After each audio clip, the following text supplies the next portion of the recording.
Is a gift from the team at Streamline Publishing, publishers of Fine Art Connoisseur, Plein Air magazines, and weekly newsletters Fine Art Today, Realism Today, and American Watercolor, and events the Plein Air Convention and the Figurative Art Convention. We offer over 400 different art instruction tutorials and ultra-high-quality video by the world's leading artists. If you like what you see, help us support our artists or our team with your purchase. Each video aired has a special discount code for today only in the comments section with a link to the video offered. And to see everything we do, or if you want to receive notice of new releases, new products, and new events for artists, simply click the other link which says, "See everything we do." Thank you. Hi, Eric Rhodes here from Plein Air and Fine Art Connoisseur magazines. I hope you're spending your time learning and growing as an artist. I had a really interesting experience. I have this event that I do in the Adirondacks, and this one artist, John McDonald, came to the event fairly early on, maybe the first or second year. And I noticed that all the painters were talking about him all the time and kind of gathering around him and watching him. And turns out this guy's a superstar. I sat down with John and I said, "John, obviously everybody loves your work and they want to know how you do this." So we put together a video, Creating Dynamic Landscapes with John McDonald. I hope you enjoy this.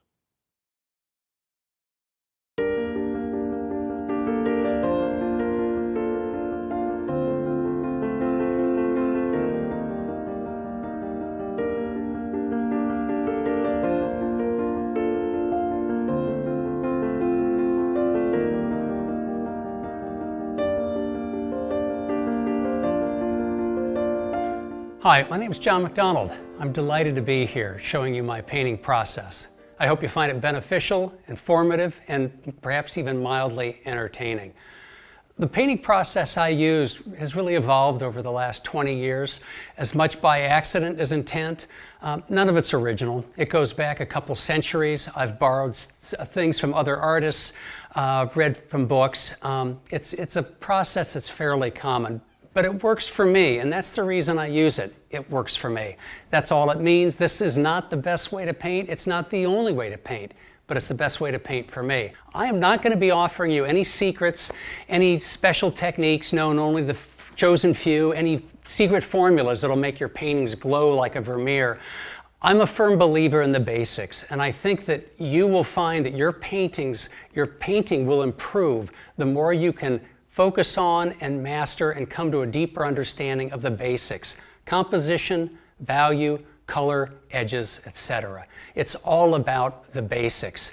So I'm going to be offering you a few concepts now briefly, and then I'll show them to you while I'm painting and getting into the demo. But you are going to have to try them to find out if they really work for you. Painting is not a spectator sport. We can't sit back and just watch and listen or look. Yes, we can learn a lot from books. We can learn a lot from magazines, attending conventions, attending workshops, and talking to other artists.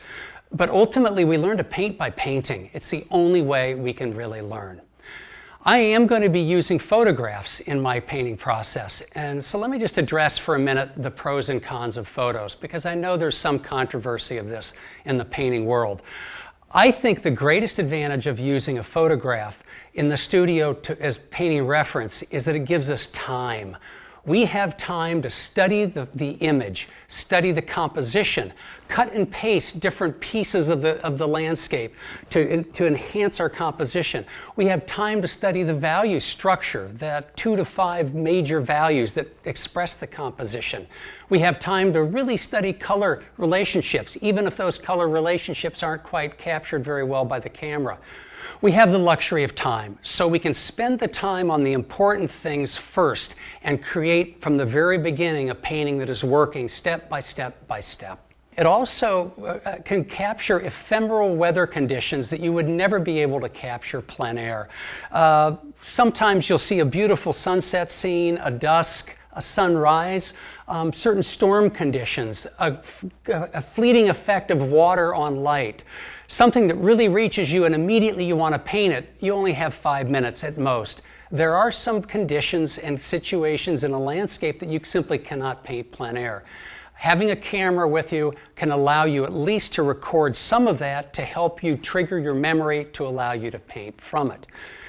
In terms of the quality of the visual information that a camera captures, as long as you take multiple exposures of the landscape, it often will give adequate information about value relationships. That's not a bad thing to have since it's so important in a painting. It also, of course, captures way too much detail. It captures all the detail we could possibly need. So those three advantages: it gives us time to work in the studio, it can capture ephemeral conditions in the landscape, and it can capture, I think, adequate value information if shot properly. The disadvantages, well, there are several. The biggest disadvantage is color. A digital camera cannot possibly capture the nuanced, sophisticated color that the human eye can see, especially in water, in skies, clouds. In fact, name any element in the landscape and you will find that a camera simplifies the color and often will shift the hue of the color. So what was, say, take a field of snow in the evening, at dusk. To the human eye, that snow may look as to be a purplish gray with tints of pink and green. And you go home all excited and you download the photograph and it turns out to be a solid sheet of bright cobalt blue. The camera just cannot capture color. The camera also will often exaggerate contrasts. If you shoot just one photograph and don't take multiple exposures, you're bound to end up with a photograph with either a white sky or black shadows. There are no white skies or black shadows in nature. So color contrast is a real problem. I think the single greatest disadvantage with a photograph is that it is a frozen and soulless and mechanical record of what we see. It does not capture movement in the landscape. It does not capture the movement of clouds, the movement of water, the movement of wind blowing across a meadow. All of those are part of the life of the landscape and affect our memory of it, which will affect how we paint it. The camera can't capture that. But even more so, it simply can't capture the life of the scene. And when you're painting plein air, on location, you're not just painting what you see. You are living in that landscape at that moment. You're a part of that landscape, and you're as much a part of that landscape as the tree or the cloud that you're painting. I believe that affects us on an emotional level that will allow us to paint from a deeper spot within us and create a mood perhaps or effects on the canvas that at least evoke those feelings that we had. The camera cannot capture our emotions, and often when we're on a landscape, it is the emotional reaction that first attracts us to the landscape. Lastly, let me just talk about copying versus creating. I think those who are most against using photos in the studio for photographic reference, they are against copying photos, and I am absolutely in agreement with that. There is no better way to kill your painting than to simply take a photograph and copy it color for color, detail for detail, value for value, because they're inaccurate. And the camera simply sees in a way that the human eye does not. A photograph is a copy of a scene, and to copy a photograph is to make a copy of a copy, and we all know how inadequate those can be. You are a painter, you're not a news reporter, so you're not interested in just facts. We're not making a copy, we're making a painting, and that's a vastly different thing. If I have a copy of a photograph next to my easel, and that's all I'm doing is copying that photograph, my focus is there. My mind is on the photograph primarily, and the painting canvas second. I need to focus on this. We're creating a painting. We're not copying a photograph. So what is a painting? Well, a painting is a construction. It has parts and it has a process. And different artists have different lists of the parts of a painting. I tend to see 5, some see 4, some see 6. We all agree on the essentials. A painting consists of a composition, a value structure. Now, the composition are the shapes, the 4 to 5 essential shapes of the landscape, how they fit together. You want to tie it into a whole that's both interesting, but it has variety. Usually we represent that as outlines. Well, the value structure is those shapes assigned a value being not a monetary value, but I'm talking about lights and darks. So a light sky, a dark band of trees in the distance, and a mid-value field, that would be the value structure of a landscape. So the components of a painting, again, are composition, the value structure, color, more specifically color relationships, edges. An edge is where two forms in the landscape meet. Say you have a hill against the sky. Is that line where the hill meets the sky going to be soft or razor sharp? So we have edges, edge contrasts, and lastly details. And we all know what details are. Those tiny little marks that can signify a flower in the foreground or a cow in the middle ground or a building in the far distance. Composition, value structure, color, edges, and details. The critical point is that these 5 components of a painting are not equal. There is a hierarchy of importance. Think of a painting as a pyramid that consists of several components: composition, values, and in this case really value structure, color, edges, and details. The composition is the base of the pyramid. It provides the foundation, the strength of the entire structure. If the composition doesn't work, the pyramid comes crumbling down. If the composition of your painting does not work, the painting will not work. No matter how beautifully you handle color or draw all those little details or handle the edges or the values, the composition of the painting is the most important component. It's what we usually see first in a painting, and it's usually what we remember of the painting. Second of importance is the value structure. And the value structure, again, are those 2 to 5 major value shapes. They are the shapes of the composition, but assigned a light or a dark. Why is that important? Well, the composition just in line is not adequate. We really cannot judge a composition until we have values assigned to it. So composition, value structure. Colors are number 3. Colors are sexy, they're seductive. We often love to go into work with a landscape painting first by working with color relationships, but they're not as important as the composition nor the value structure. Lastly are the edges, where those 2 edges will meet. Is it soft edge? Is it a hard edge? And then finally, details. The problem is that many beginners are so seduced by details and color, they want to start the painting this way. You cannot build the pyramid on its point. It will come crashing down. So when you begin your painting, it's important then to focus first on the composition, value structure, color, edges, and then details. And if there is the hierarchy, why not design your painting process around that hierarchy? And that's the process that I use. Again, this isn't original. It's a very traditional process. There are approximately 7 steps in my painting process. Again, none of this is original. It's fairly traditional. The first 3 of which don't even involve touching a brush.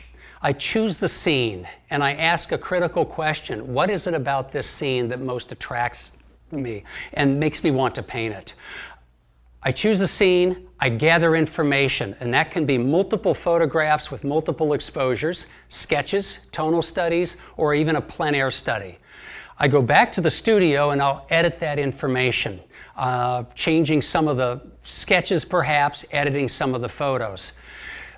With that information in hand, I'm ready to begin painting. I'll compose the scene, then create a monochromatic underpainting, which is essentially creating the value structure of the painting. When that is dry, it's usually a day or 2, sometimes 3, then I will layer in color on the painting, all the while manipulating the edges and then finishing usually with some well-chosen details. So that's the process. Choose a scene, gather information, edit that information, compose the scene, paint in an underpainting, establish the value structure, and then work in color, edges, and ending with details. So let's take a look at my materials. Currently, I'm using a limited palette. I initially was using Prussian blue, cad yellow pale, and permanent alizarin crimson. I've since added a few more. I have found the limited palette to be extremely beneficial in color mixing. I'll go into that a little bit later when we talk about color.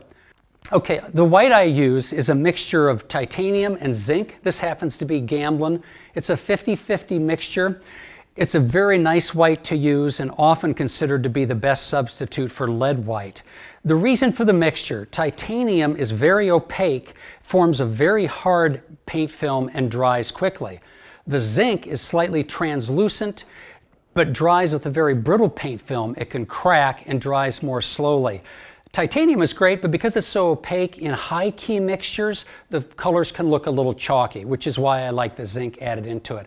I occasionally will add an alkyd white if I'm painting plein air, but in this case I'm going to be in the studio, so I'll use just the 50-50 mix. The yellow I use is a cadmium yellow light pure, or cadmium yellow light pale also works. Almost any brand will do.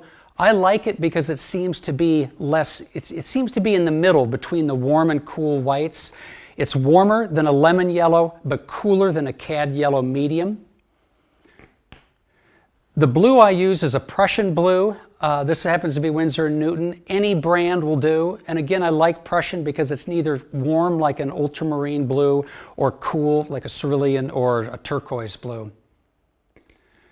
The red I'm using is a permanent alizarin crimson. If you like alizarin crimson and use it, it's important to buy one that is permanent. Traditional alizarin crimson is not light fast, and you should not use it.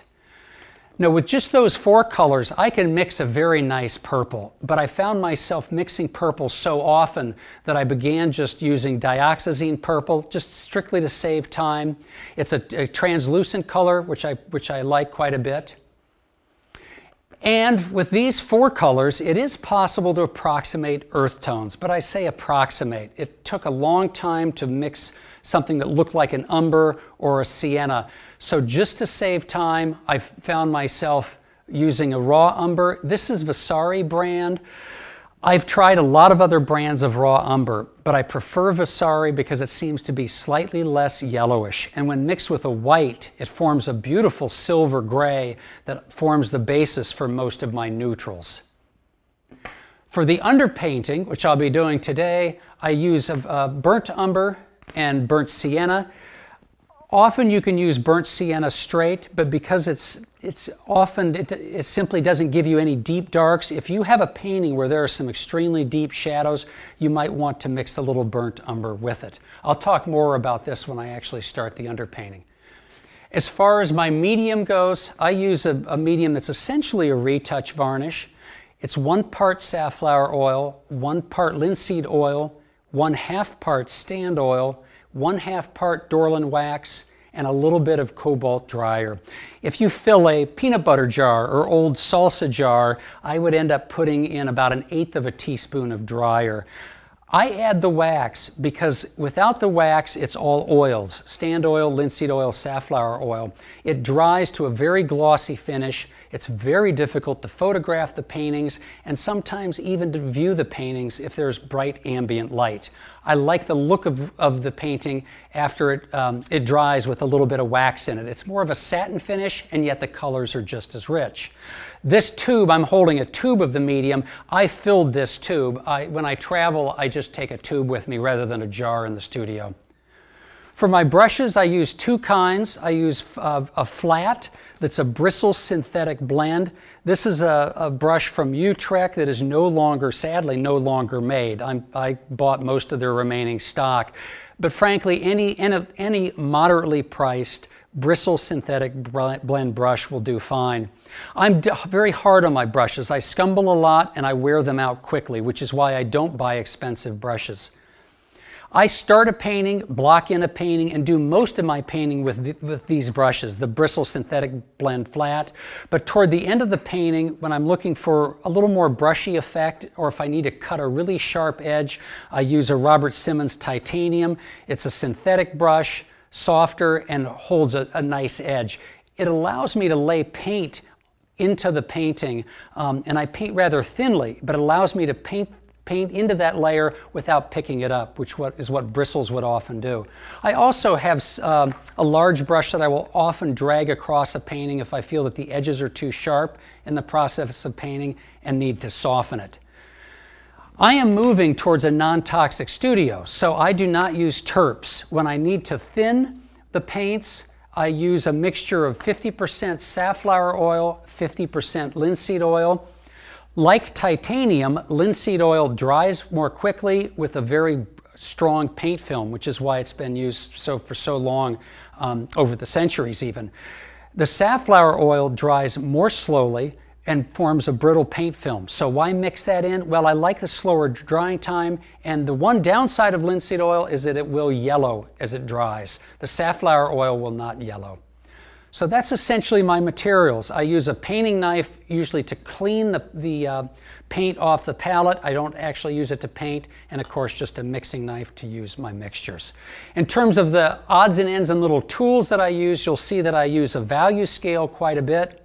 And of course, when I'm painting plein air, I use a viewfinder, typical among plein air painters. But that's my materials.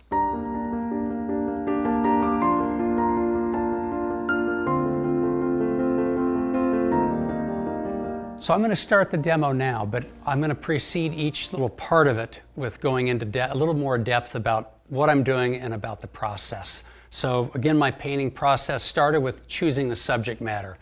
So this is a photo of the scene that I'm going to be painting today. It's an old dairy farm right across the road from my house, 100 yards away. I've painted on the property for years, and I've still always loved this scene. When you choose a scene, the most critical question to ask, assuming that there's something in this scene that you really love and you decided you want to paint it, is ask yourself why.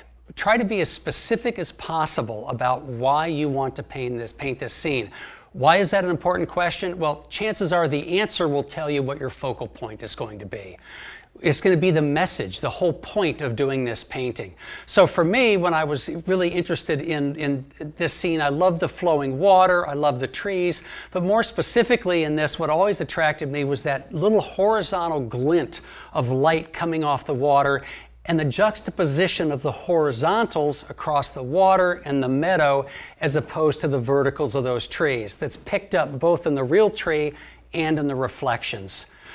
So that tells me right away that then my focal point is going to be in the midground. It's not going to be in the sky. It's not going to be in the foreground water. It's going to be in the middle ground where that light catches the top of the water and then recedes into the shadows of those trees.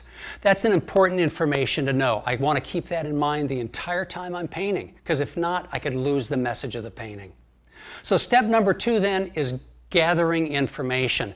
I like to think of it when you walk out on a scene of like being a kid or a poet or, being open. You're an artist, so you're totally open to the scene. And what is there that can grab my soul and make me want to paint it? But as soon as I decide that, I want to become an engineer or a hard-nosed scientist. I need information. Ideally, I could sit there and paint a plein air painting from it. But if I'm going to be working from photographs, I need to take multiple photographs from various views with multiple exposures. I need as much information as I can because I know the camera cannot compete with the human eye. So I will take photographs. I will do tonal sketches. Often with a sketchbook, I'll take a sketchbook with me and sit down and do just some quick tonal sketches. These are a variety of tonal sketches, obviously not done from this scene, but I just wanted to show you just the variety that I do, often with pen and ink, and then I use Tombow brand brush pens, just a grayscale. I'm interested in trying to establish 2 things in these sketches, a composition and a value structure. On location. It helps also trigger the memory of it. So when I'm on location, maybe a plein air study, taking photographs, tonal studies, the important thing is don't take a shot of the landscape and then rush to the studio to paint it. Quality time matters in this case. The longer you spend on the landscape, the more you experience it, the more you study it, the more you study its colors, which the camera won't capture, the more likely that at least you'll take back with you a memory that can inform the photograph and the sketches and help you create a painting that does not look like a copied photograph, but looks like actually a memory, a scene that you experienced in real life. So choose the scene, gather the information, and I spend as much time on the landscape as I can before heading to the studio. When I go back to the studio, though, I, as soon as possible, will edit that information so that memory is still there. The feelings, that emotional connection that I felt to the landscape is still there. So I usually will start with photographs. So now let's talk about editing photographs. Before I start, and I want to make this point absolutely clear, I do not advocate copying from photographs. Have I said that already? That's a surefire way to kill your painting. Use the photograph, but you're a painter. You're a painter. You're not a photographer, and you're not a newspaper reporter. Use this as raw information. I use photographs like an architect uses bricks for the building. The brick is not the building. The photograph does not become the painting. Parts of it inform the painting, parts of it inspire the painting. So what am I looking for when I take these photographs back to the studio, download them, and then work in them with Photoshop? What I'm trying to do is not find a perfect photo that I can copy. That's not what I'm doing. What I'm trying to do is create a photo that most matches my memory of the scene that I was just at. That's why I like when I'm out on location and taking photographs, I'll do a sketch, take more photographs. I like to get back to the studio as quickly as I can. What I want to paint from is a memory in my head, because a memory is both visual and it's emotional. It's both. Whereas a photograph cannot record the emotions. So I want to take a photograph in the studio, I will adjust, I'll crop it, play around with the elements, I will change the values, and I will change the color in Photoshop to recreate what I feel is a photo that's close enough to my memory that while I'm painting it, it's evoking those memories and helping me paint something that it has more life than just a dead photograph. So this is probably one of maybe 20 raw photographs that I took, 20, 25, 30. Sometimes I'll take even more from different angles, different viewpoints, and different exposures. This was the one scene that I thought I could see a good painting hidden in this photograph. Taking the photograph into Photoshop, the first thing I did was I cropped it. So I essentially just brought in the borders. I also cropped it to the proportion of the canvas that I thought would most fit the composition. So after cropping it, then I will work with color. And I'll go back and forth. You'll see, for instance, that there is a clump of reeds or grass on the far left corner. You'll notice how I move those up and enlarge them. I will cut and paste elements. I alter the saturation of the colors, the hue of the colors. It's a little hard to see in this, but in my photograph, the sky was nearly white. In the altered photograph, I've dropped colors in the sky, exploring the value, how would the different values of the sky change the mood. Again, I'm trying to recreate in what my memory of that scene was, which is always richer and always more interesting, I think, than what a photograph can capture. Once I reach this stage, and this can take sometimes an hour or two in Photoshop, it goes back to what I said about that pyramid. I will sweat the composition and the value structure. It's got to work. So I will spend whatever time I need getting it to work. I look at this photograph and I say, okay, there is a scene that has enough visual information that I can work with that as a painting. Taking it into Photoshop, keeping it in Photoshop as well, then I will typically paste a value scale to the left. And then I will take samples of that photograph and position them on the value scale. I need to know what those values are. And it's not enough to know that the sky is light and the shadows are dark and the meadow is a slightly light midtone. What's important with values are their relationships, not just their absolute value. So I need to know how much lighter is the sky than the grass. How much darker are the lights in the trees as opposed to the shadows in the trees. And I will spend a fair amount of time just mapping out these values. So notice in the value scale how the values here represent the trees, the water are here, this is the meadow, and this is the sky. Do you notice how they get clumped on that value scale? That's the value structure. That is those 2 to 5 values that will create the structure in the painting. I need that information. Notice too that I also pasted a small thumbnail of the scene. Often when the scene is smaller, we can see the value structure much more clearly than when the scene is blown up. Enlarged, we see detail and color. Small, it's much easier to see shapes and values. So I find that very important. So when I've reached this stage, I've identified the values, I've pasted up a thumbnail, This is not giving me so much the compositional information, but it's giving me the value information that I need. So this is as far as I will go with this photo. It's not there to copy, it's there just to provide me with information. But let me say a word about Photoshop, and I know that that can be intimidating to a lot of people. Because I was a former freelance illustrator, I used to color my work digitally, and I use Photoshop. I'm very comfortable with these skills. You don't need Photoshop to do this painting process that I do. You can print out a photograph and use simply a value scale to identify those values. You can, I know, take it on an iPad. There are several tools on iPad where you can change the color, you can convert it to black and white, which is what I often did. Do anything you can to help you look at the photograph with fresh eyes and to help you identify those values. You do not need to go out and spend the money on Photoshop nor learn how to use it.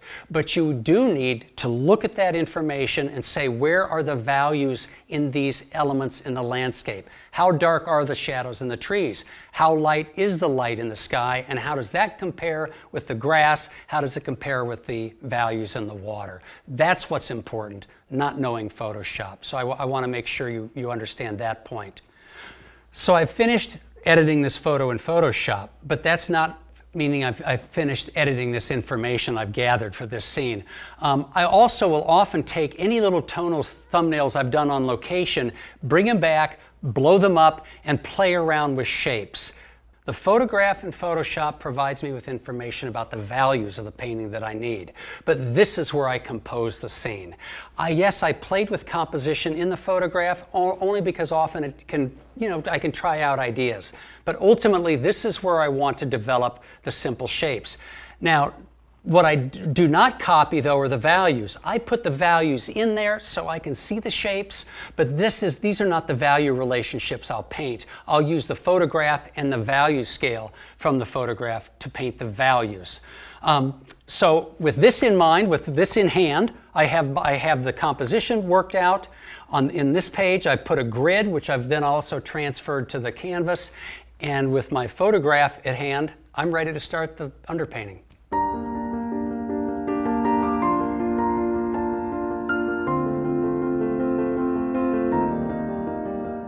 So I'm just getting set up to start the demo. I'm going to move this over here, which is what I'll use for reference to draw in the shapes in line.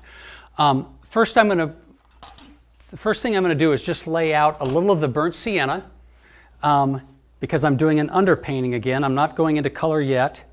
And a little bit of the burnt umber. If I need to thin the paint, I'll use some of the safflower linseed oil mixture. I might as well leave that out.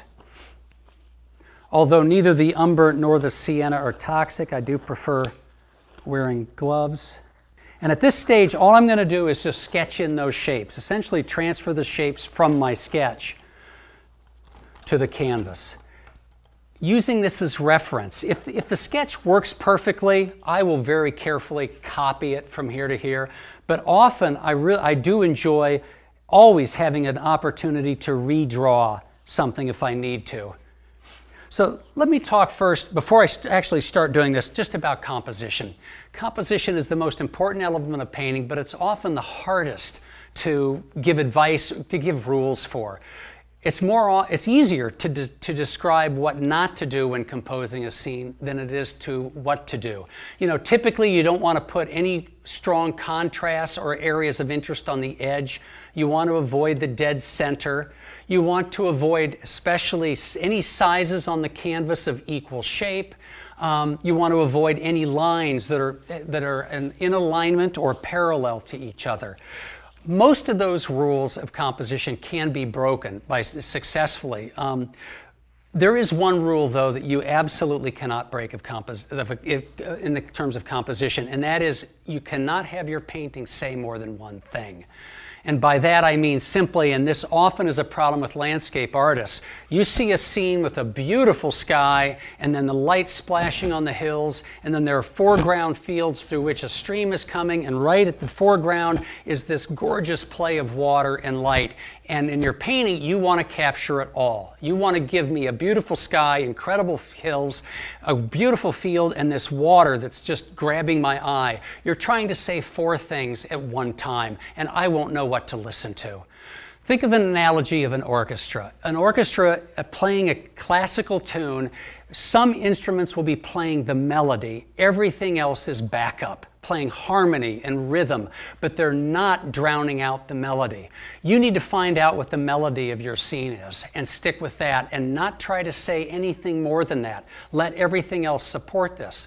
So as I said, I want to focus on that splash of light coming across the water, and then that area as it recedes into the trees. I love that play of the lightest light, the darkest dark being near each other, and just the horizontals contrasting against the verticals.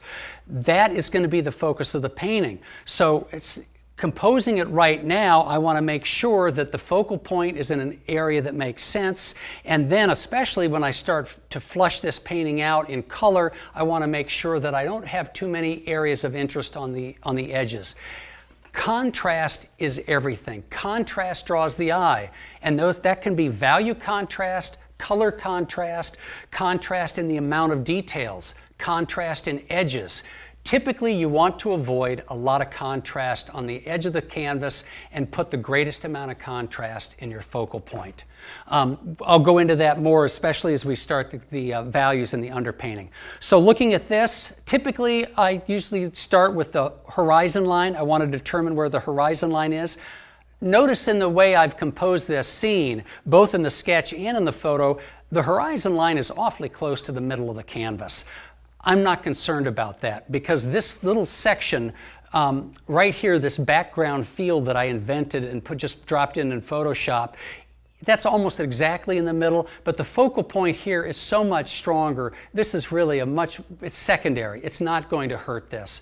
So, and in fact, in my sketch, I dropped it down even a little bit further. So that background field, which really represents the horizon line, is maybe something like this. Okay, so I've established the horizon line just at this point. I'm going to note right now the horizontal line of the water, and it appears to be slightly below half of that in that square. Maybe that edge of the bank comes in, and this is fairly horizontal. Again, this is all just in line. I want to keep the lines fairly light. I've added a little oil to it. I have to be careful. You don't want too many layers you don't want too much oil on the lower layers of your painting. So often I'll use just the minimal I can, just enough to make the paint a little more fluid. And now it's just a matter of blocking in some of the lines that I'm seeing in the sketch. When I have a sketch that works really well, I don't look at the photograph. I look at the sketch because that's my composition. To look at the photograph, then I could end up starting to paint 2 different scenes. Now, I'm looking now at the vertical of the sky shape between the 2 trees, upper left. I have to be careful that does not line up with the bottom of this edge of the bank here. So in my sketch, I've moved it slightly to the right. I might want to move it slightly more to the right. And in my sketch, I've kind of hinted at the loose quality of those, maybe hills in the background here, the loose quality of these leaves. At this point, I want to keep that fairly loose, especially because these edges, when I paint them in the underpainting, this is foliage. It's going to be very loosely painted. The top of the meadow on the left side, it looks as if it disappears about there. Now that might be, I think I need to bring this up maybe a little bit. I don't have to copy it absolutely exactly because it's all going to be painted over with the underpainting and then even again with the color.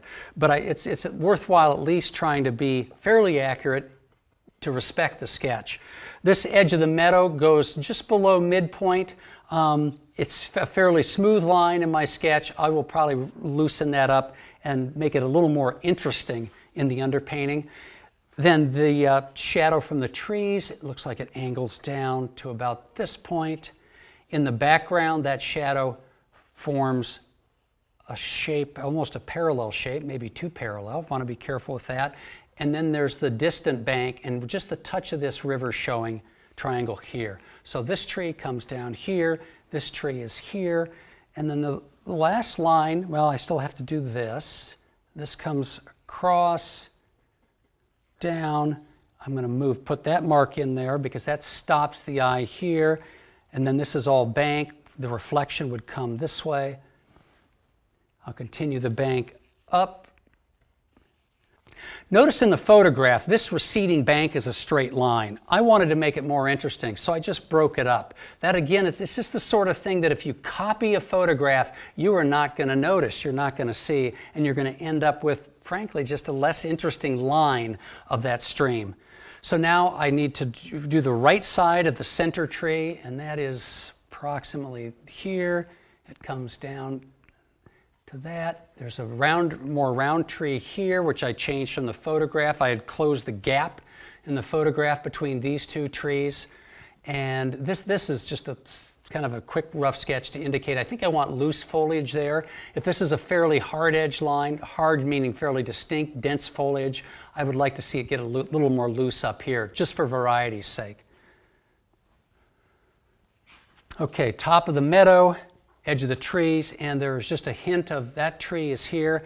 Now that actually is, I think, a hint of maybe a bare tree. I felt that the composition, even after doing this sketch, that the composition is a little heavy on this side. I feel like it needs something on this side. So maybe it's a bare tree here, or maybe it's just a bare tree here with a hint of branches. I don't know. I will see simply if that works when I do the underpainting. So this bank is being reflected. This sky is coming straight down off of that tree, so I have a reflection there. And then this one, of course, down here, with just a touch of the sky, maybe indicated here. So this is, I mean, it's not an exact copy, but I think it captures the major shapes, captures the lines, and allows me at least to see where I need to put in my values. So that's it for the sketch. I'll now turn to the photograph to help me mix the values. If you notice on the left side of the photograph, again, the grayscale, I talked about how those values clumped. What I'm going to do, what I typically do, is use a value scale, simply a printed value scale. I will mix the darkest of those colors, those pairs, and then match it on this value scale. Put the paint right on it to make sure I match it. I need to get those value relationships correct for the painting to really work. So I will literally physically will mix the paint and put it on here to match it. Do you need to match and mix every little square you put if you use this method? No, you don't. Although to do that is to give yourself some great training in both mixing paint and in identifying values.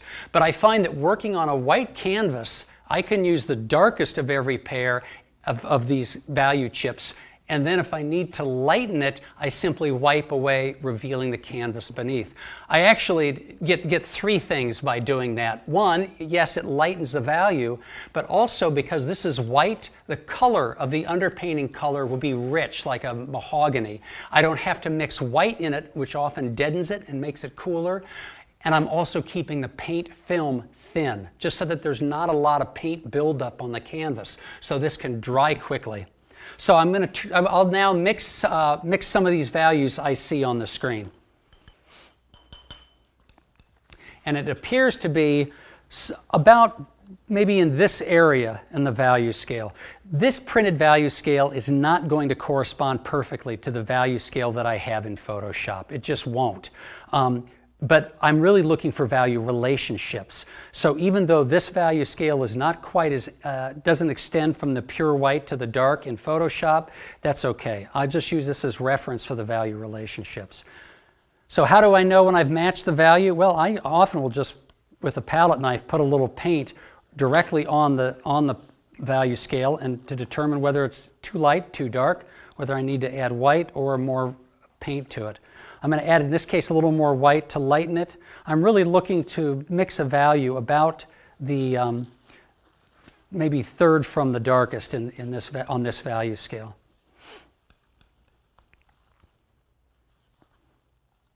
Still far too dark. All right.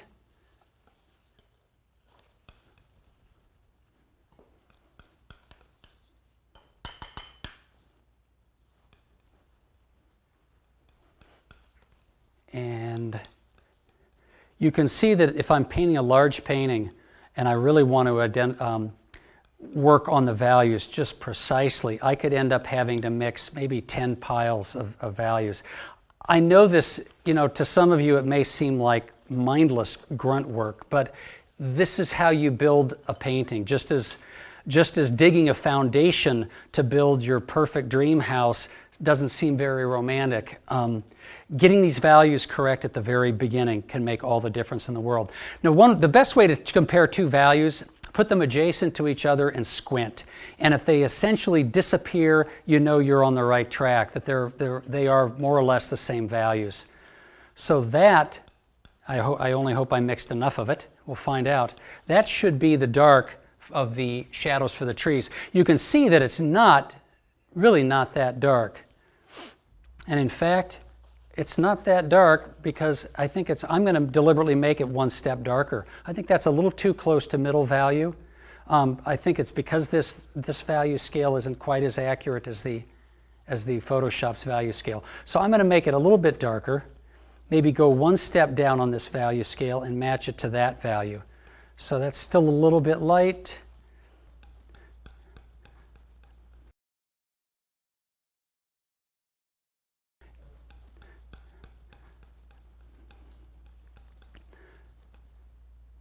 Okay, so it's a little, just a touch lighter, but I will use that as the dark of the trees. Moving up to the reflection in the water, that value appears to be between the third and fourth chip on this value scale. So it's only a little bit lighter than the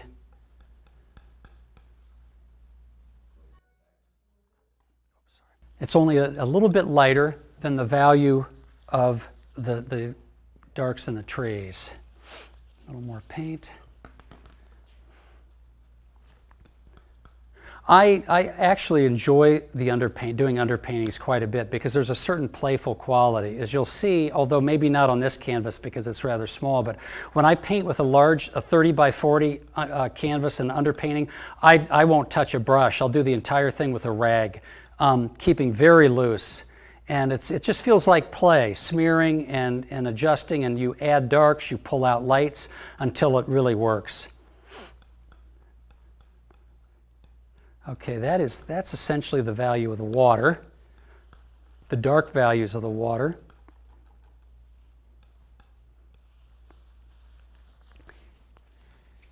And the value of the meadow grass is lighter than 50%.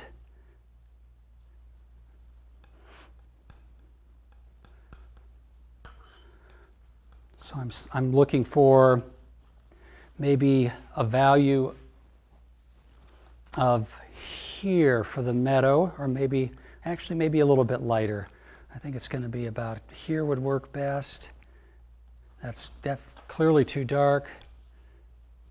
This might seem really just mechanical, like just drudgery, but it was drudgery for Michelangelo to be laying all that wet plaster before he could do all the fun painting with color. So it's just part of making the painting work, focusing on this underpainting. Still a little dark.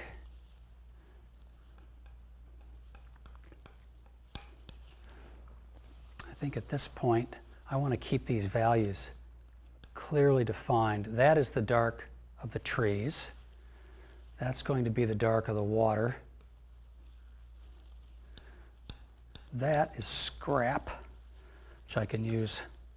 And let's see, we should be getting close to this value. Maybe just a little bit lighter. Sometimes it's astonishing how much, as you start to work these values, just how far apart they can be and how off you can be when you think you've got it.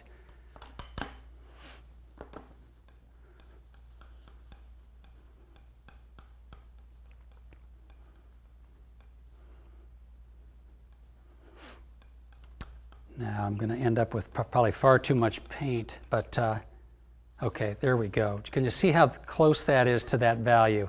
That's going to be the value of the meadow. And my last value is the value of the sky, which is going to be just a little bit. I really don't even need the value scale for that, because that's going to be white with probably just enough value of the sienna in it to tone it. Well, maybe worth checking anyway. That's still a little dark. Okay, can be a little bit lighter. At this point, I will probably just rely on wiping it from the canvas to reveal the white.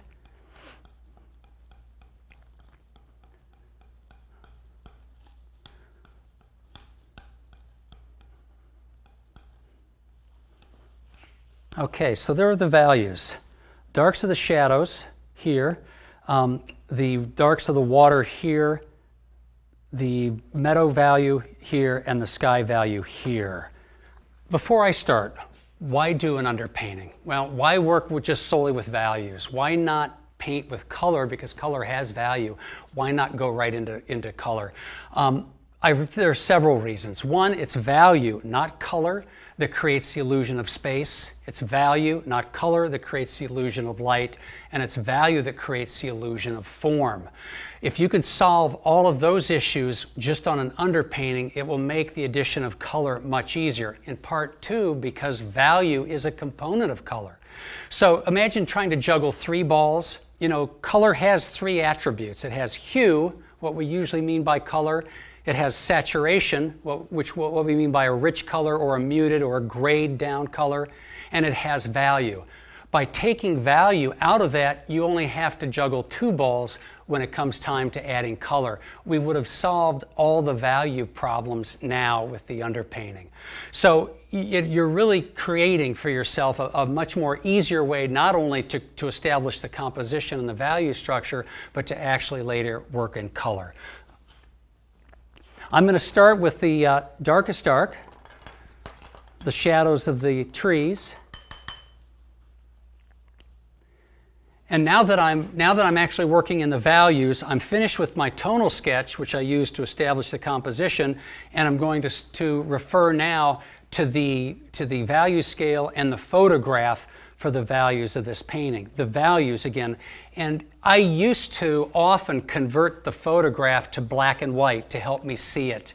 I don't do that anymore, in part because I want to really master the ability to look at a color and know exactly what its value is. So I prefer now to work from a color photograph. But if you struggle with this at all, by all means, convert the photograph to black and white or have it printed out at black and white and just use that as the value information.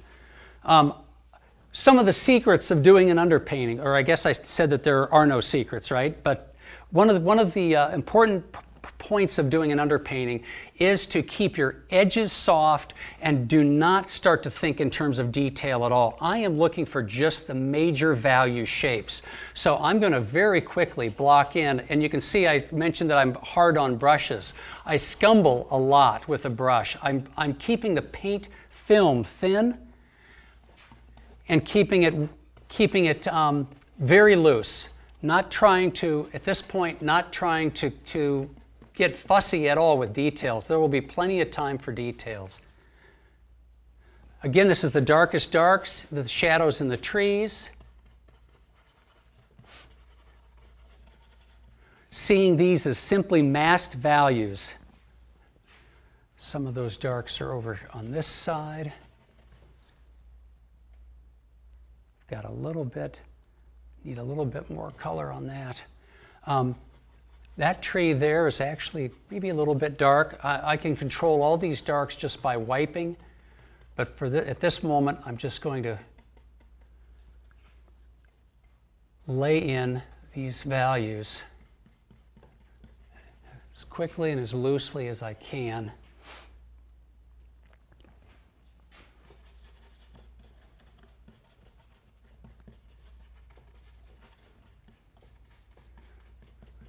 Now I'm going to extend, take my brush, grab more of that, and I'm going to extend this up, knowing though that as I do, more and more of the white of the canvas will show through, which is fine, because as I'm looking at this, there are 2 things that jump out at me. Gradients. I'm seeing that especially in the water here. Do you notice how the gradient goes from a dark to a lighter tone here? The gradient expressed right here. That's an important gradient. Any horizontal plane, any horizontal field, a sheet of water will have a gradient. A gradient being a subtle change in value or color as a plane moves into the distance. Here it's not so subtle. That's a fairly noticeable change, how the water becomes darker as it comes into the foreground. I need that gradient because it will create the illusion that this water is going in the distance. However, there's also a gradient that I really like from the darks of the trees. They tend to fade as they go up, as you go from into the darks of the shadows here up into the leaves. It gives the illusion of light coming out of the sky and lightening that area, flooding that area. So again, just some rough scumbles.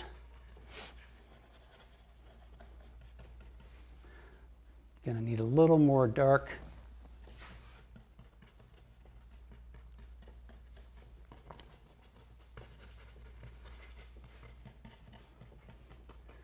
Keeping that fairly loose.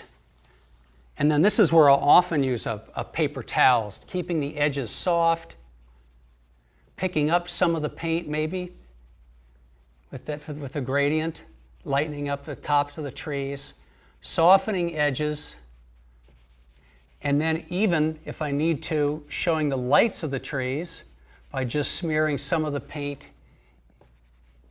and starting to indicate just some very simple lights and dark shapes in the trees, hitting the shadows. I want to cover the white though. I don't want to have a lot of the white canvas showing through.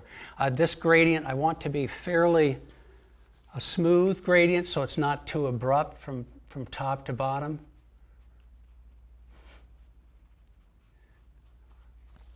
And at this point, in terms of brushwork, I really would like to keep the brushwork fairly simple, just vertically. If I start to turn the brush a lot, you can get light reflecting off the brush strokes in different ways, and it creates the illusion of different changes in value, when in reality it's just a change in the brush stroke. Just keeping things fairly smooth. I do use, which is why I like to wear gloves with an underpainting, even though it's non-toxic. I do use my fingers quite a bit. So just blocking that in for the trees. Okay, let's move on to the water. The shadows in the water were a little bit lighter. I'm going to mix a little bit of the dark in for the very top of the water. Notice how the highlight of the water was approximately here. And this shadow then, or I'm sorry, not a shadow, this is a reflection. A reflection in the water comes down here, getting a little bit lighter as it comes down. Just blocking in this shape. Now I'm going to use that same dark to block in the darks in the grass on both sides. I liked in the photo how those shadows in the bank seem to frame on either side what's going on here, making sure though that this was not the same size. Can you see how important it is that this dark shape here isn't exactly repeated over here? It starts to look like bookends, and it just flattens the scene out. And now as the gradient comes down, as the reflection comes down, it's going to get a little bit lighter.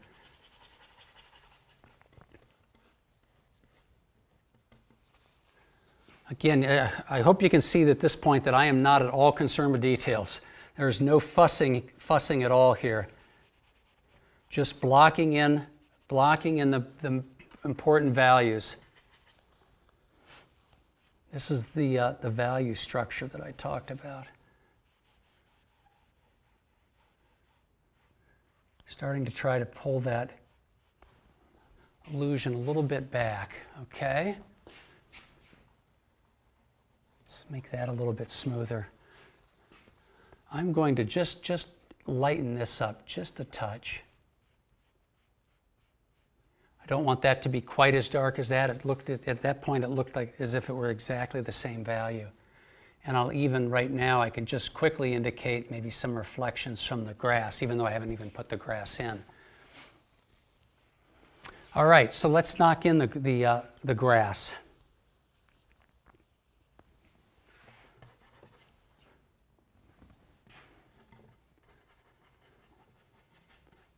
Keeping it very, very loose. Essentially, maybe I'll put in a little bit more dark here while I have that paint. Bring that up a little bit to work the grass, and then working the grass into it as I come down more into the foreground.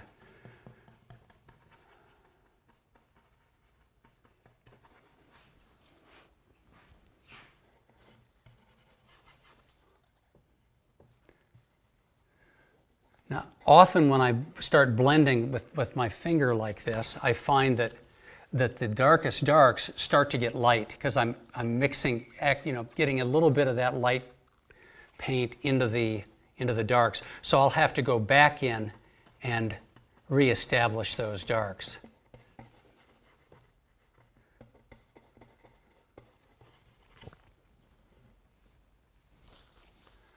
I don't want too much paint on here. I don't want to have to be pushing a lot of paint around. I want to keep this layer fairly thin. Soft edges.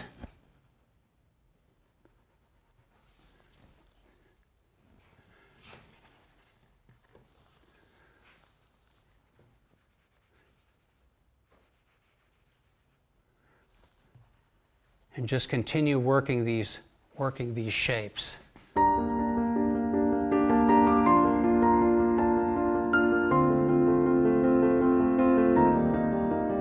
All right, still working on the meadow.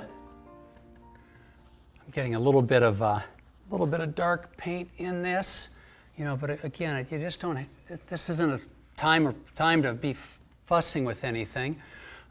Especially until I get all of this white covered. This white is going to change the way it's going to affect all the values in this painting. And until I get it covered, completely covered, it really is hard to finesse any of these values. Keeping the edges soft, fairly flat tones. I don't want to have a whole lot of streakiness or anything else in these values. I really want to be able to judge them for what they are. Let's see, I've worked with the meadow tone. The background hill is actually, in this area, it's a little bit darker than the meadow. Now I'm putting it in too dark, but that's fine because I'm just going to lighten it up by wiping it off. So you can see that I'm not mixing. When I mix these values, I try to get them fairly accurate. And compare them with the value scale. Once I start painting, the painting is the point. The painting trumps everything else. All my calculations, all my carefully laid plans. What works here is what's important. So I feel fairly comfortable throwing in, say, a value that may be a little too dark initially, because as long as I can change it, and then I can judge it in relation to all of these others, that's going to work fine. This shouldn't be paint by numbers, and it's not meant to be a painful exercise in just matching a value scale. But it is important to get the value relationships correct. Okay, so this could probably be maybe a little bit darker. I'm going to now come in and wipe. There are two things that may qualify as details, and I try to save all the details to the very end of the painting. But in this case, this background field and this streak of light are so important, I think, to the focal point and to the look of the painting that I want to indicate those now. Just a touch of that field by pulling it off. I can adjust the values very easily by smearing the paint. Obviously, it doesn't want to be the same value as the trees back here. Maybe I need to pull off just a little bit more. I'm going to darken this area right now by just pulling some of that paint over the white, just to kill that white. It's just too strong. And this is the shadow. Now this I know is going to be end up getting being more darkened. I've got to come back in here and work with the darks a little bit more. I want to keep this fairly amorphous, undefined, which is fine at this point. Just blocking in those values. And this is a little bit of the river reflected in the back. And also I want to pull out the white of the light.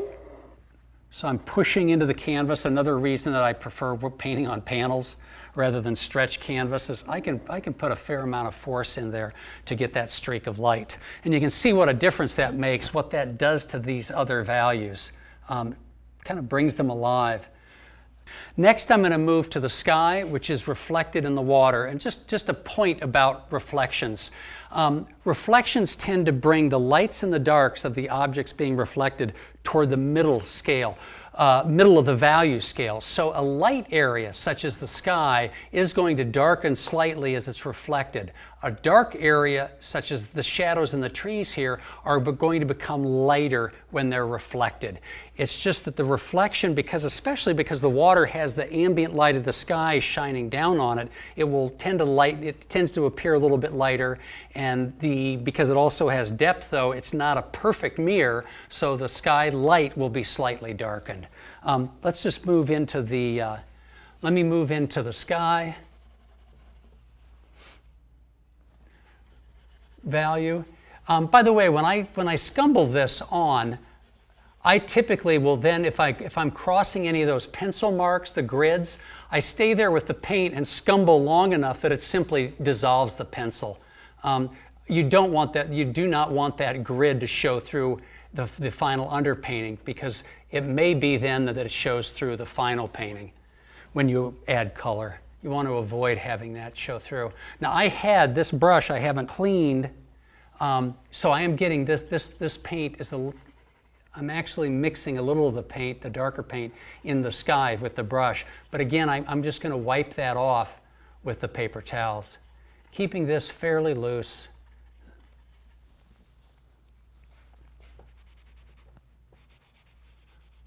So my sky lights.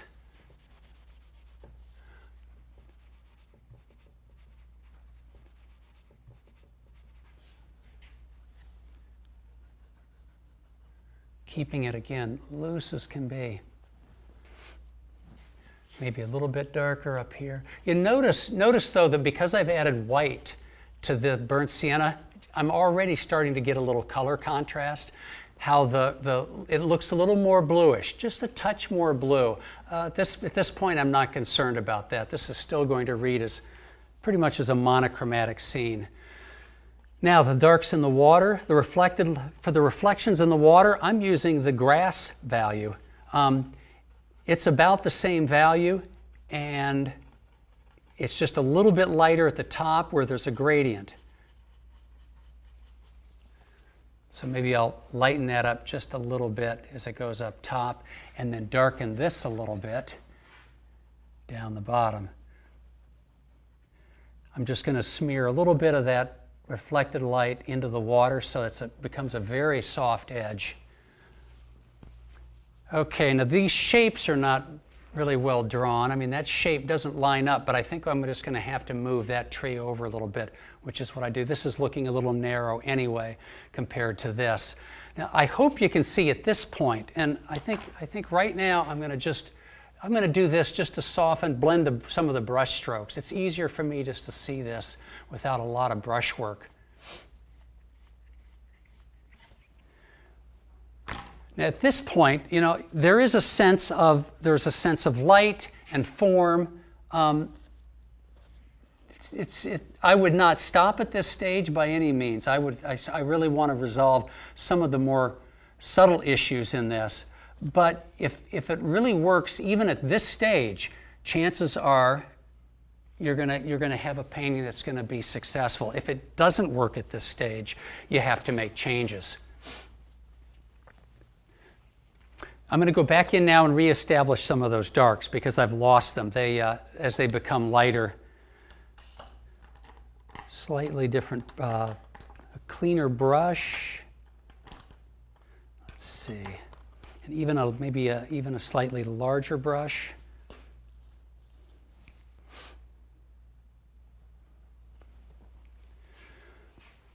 Not looking to paint details at all. I just want to go back in and establish some of the darks.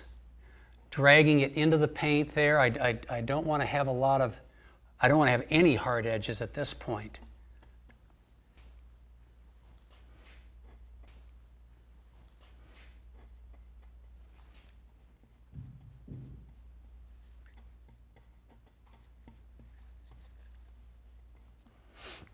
Some of the darks under the trees here, having those darks fade up. Now may be a good time to move this tree just a little bit to the left.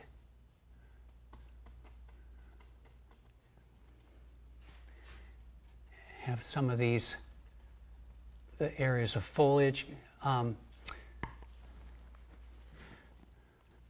know that any mistake, if it just doesn't work, it's just so easy at this stage to wipe out. The underpainting, I'm just looking for the essentials in this landscape. The value structure and the way these shapes are going to start to work together. Now there's a nice mid-value, just see where the shadow of the tree meets the shadow of the grass. In the photo, there's actually almost a transition value between the two. Just a nice soft break to that. So I'm going to just soften that just a little, enough to indicate that now I've got a bank that's halfway in shadow here. Establish darks there. And some of the darks here. Now there's a nice dark in the bank there. I like the dark here. There's a dark on this side. I have to indicate at some point where the banks meet the water, and there's some shadows there. And of course this is quite shadowed.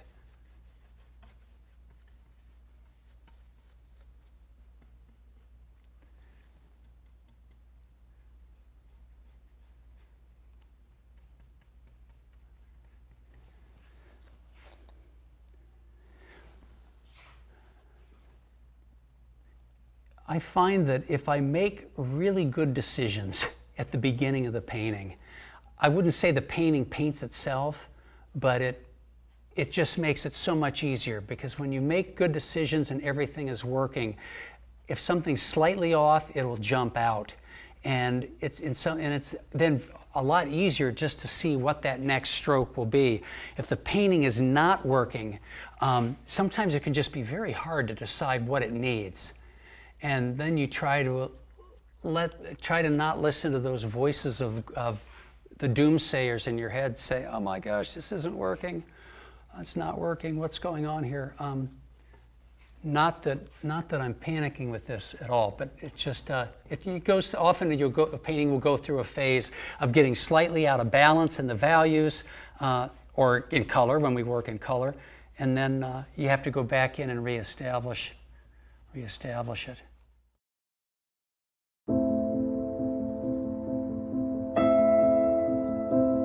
Paintings, when done well, create an emotional response. The goal of a painter should be to create a landscape that transports the viewer into the scene, where it evokes deep feelings and emotions. If you paint a snow scene, your viewer should shiver and feel the cold blowing snow. A beach scene should let the viewer feel the warmth of the sun, the sound of the crashing waves, and the sand between their toes. A forest creek should have your viewers experiencing the peace of the woods, their hands reaching into the cool water, and hearing the sounds of a trickling stream. To paint emotional landscapes, it's important to study from a master landscape artist who has conquered the nuances of light, the energy of the foliage, and the perfect balance of color to create an atmosphere where you can tell the temperature just by looking at the scene. Nowhere will you find that sort of master instruction than with John McDonald, one of the most successful and prominent artists in North America, and one of the world's great teachers.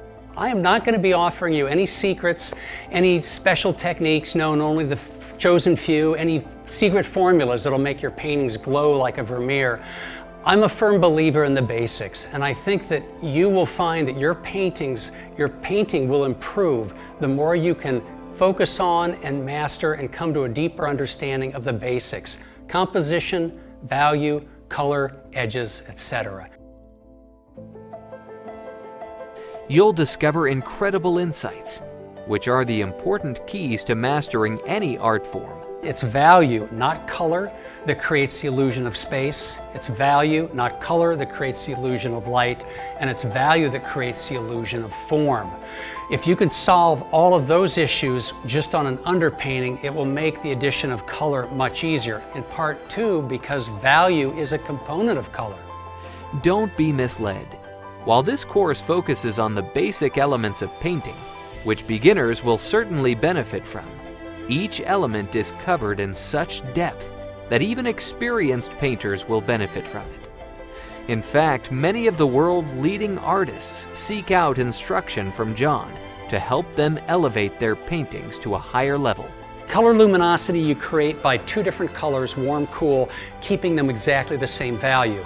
Well, you can get that essentially in one brushstroke. You'll find the insights in this video incredibly unique. John McDonald is a painter's painter, and one who will elevate your own overall skills by demonstrating these important principles and showing how to make such emotionally appealing and sublime paintings. Painting is not a spectator sport. We can't sit back and just watch and listen or look. Yes, we can learn a lot from books, we can learn a lot from magazines, attending conventions, attending workshops, and talking to other artists. But ultimately, we learn to paint by painting. It's the only way we can really learn. Creating Dynamic Landscapes on DVD and streaming video.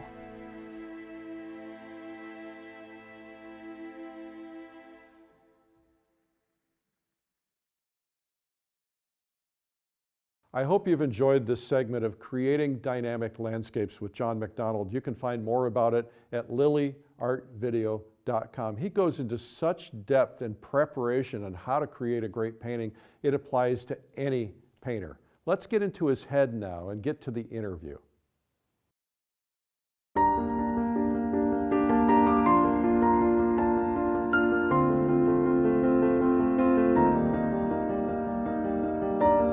Hi, I'm Eric Rhodes, publisher of Fine Art Connoisseur and Plein Air magazines.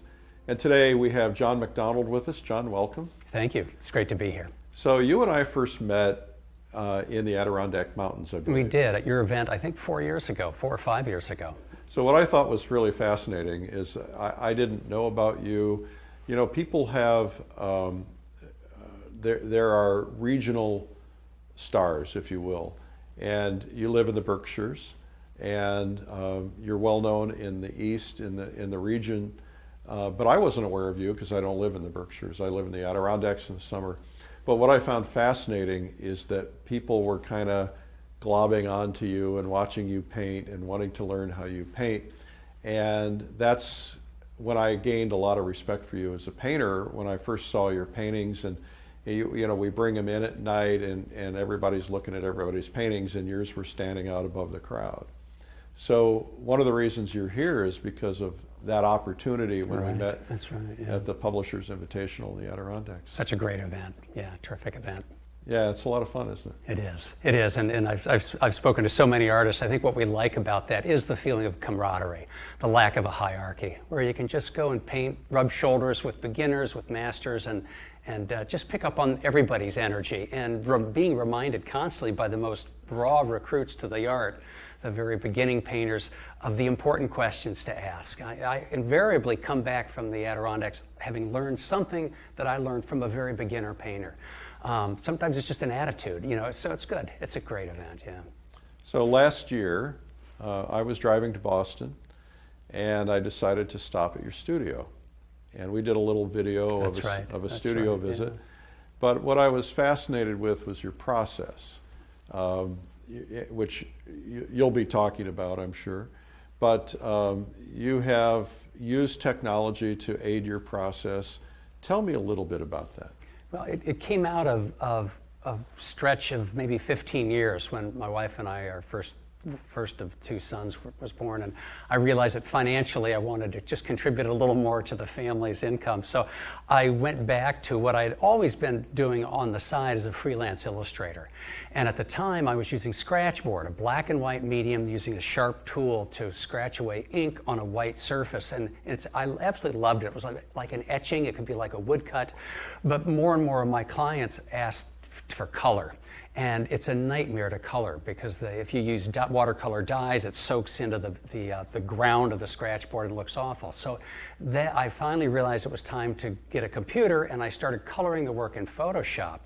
So over the course of 10, 12 years, I got very skilled in using Photoshop in a very narrow range of all that the program offers, but mainly about manipulating images. So that then around the 2000s, as I started to phase out my career as an illustrator and wanted to get back full-time as a painter, I realized I could use those skills to manipulate photographs. So that is, I would take a photograph, and in the old days, whether I printed it or it was on my monitor, I might grab my sketchbook and do 2 or 3 little thumbnails of different ways to crop it, different ways to apply the major values of the shapes, to establish the value structure of the painting with a pencil. I found that I could do a lot of that in Photoshop much more quickly, which allowed a lot more for me creative freedom. I could try 15 different croppings in the time it would take me to do 2 with the pencil.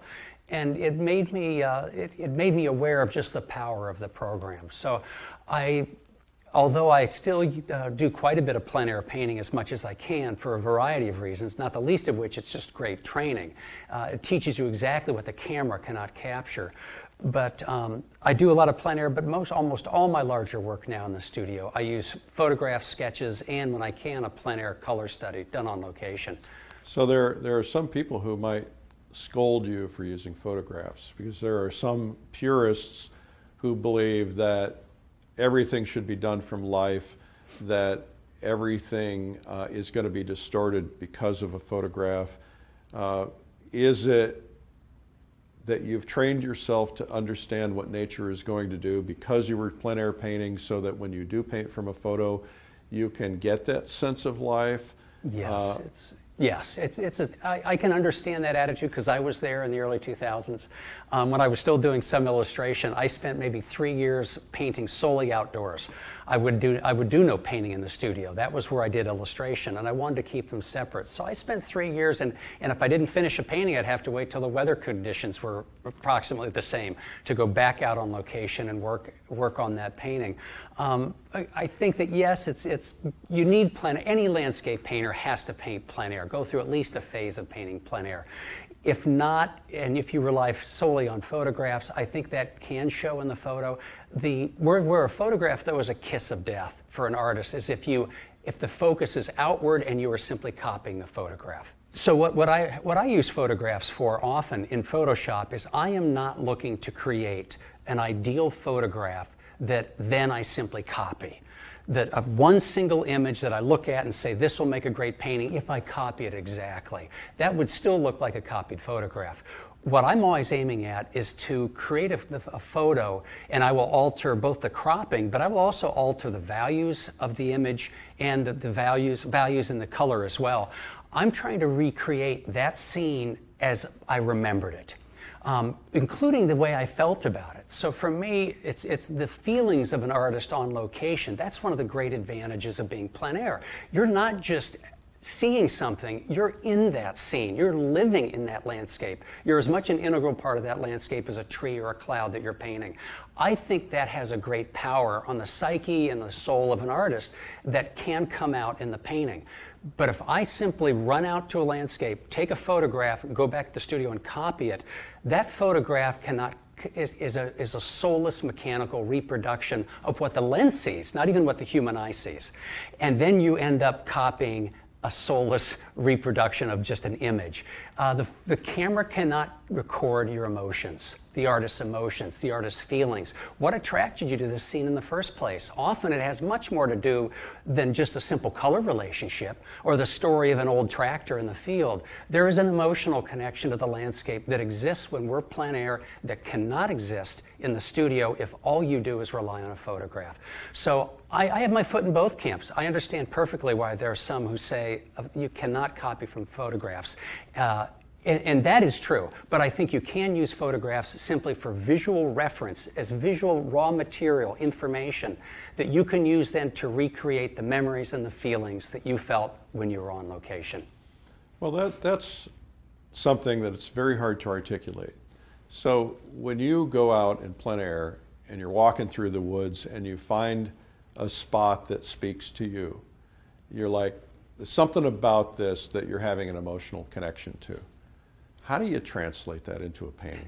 Because there are no tubes that say drama. There's not a tube that says tranquility. There's not a tube that says peace. Exactly. It's all, well, there's the skill component of that. We have to know as artists how to compose a painting, how to manipulate value relationships that create one mood as opposed to another. How a soft edge can actually create an emotional tone to a painting that all hard edges won't. I think that's part of part of both learning skills as an artist, but being mindfully aware that as an artist, as a human being, I'm responding to this with emotion and with all the experience in my story and my history, and that can influence the way I want to paint. Ultimately, we have to ask ourselves, why are we doing this? Is it just to produce pictures, or is it a way to, for me, it's always been a way of connecting to the landscape. I've often said that for me, painting plein air is really a form of meditation.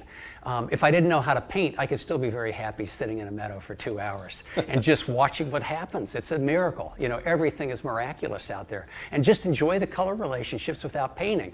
The painting is actually, for me, an important part of that meditative process because it stills my mind and gives me, it's like a chew toy for the mind. You know, the discursive mind that's always talking. When I paint on location, there is a part of my mind that just shuts down and is very still and is so intently focused on looking at these color relationships and recording them and mixing them. For me, a painting is an excuse for a way to more deeply experience a landscape than I ever could. It stills the mind, it makes me focus on relationships, color-light relationships, and try to capture a mood in paint.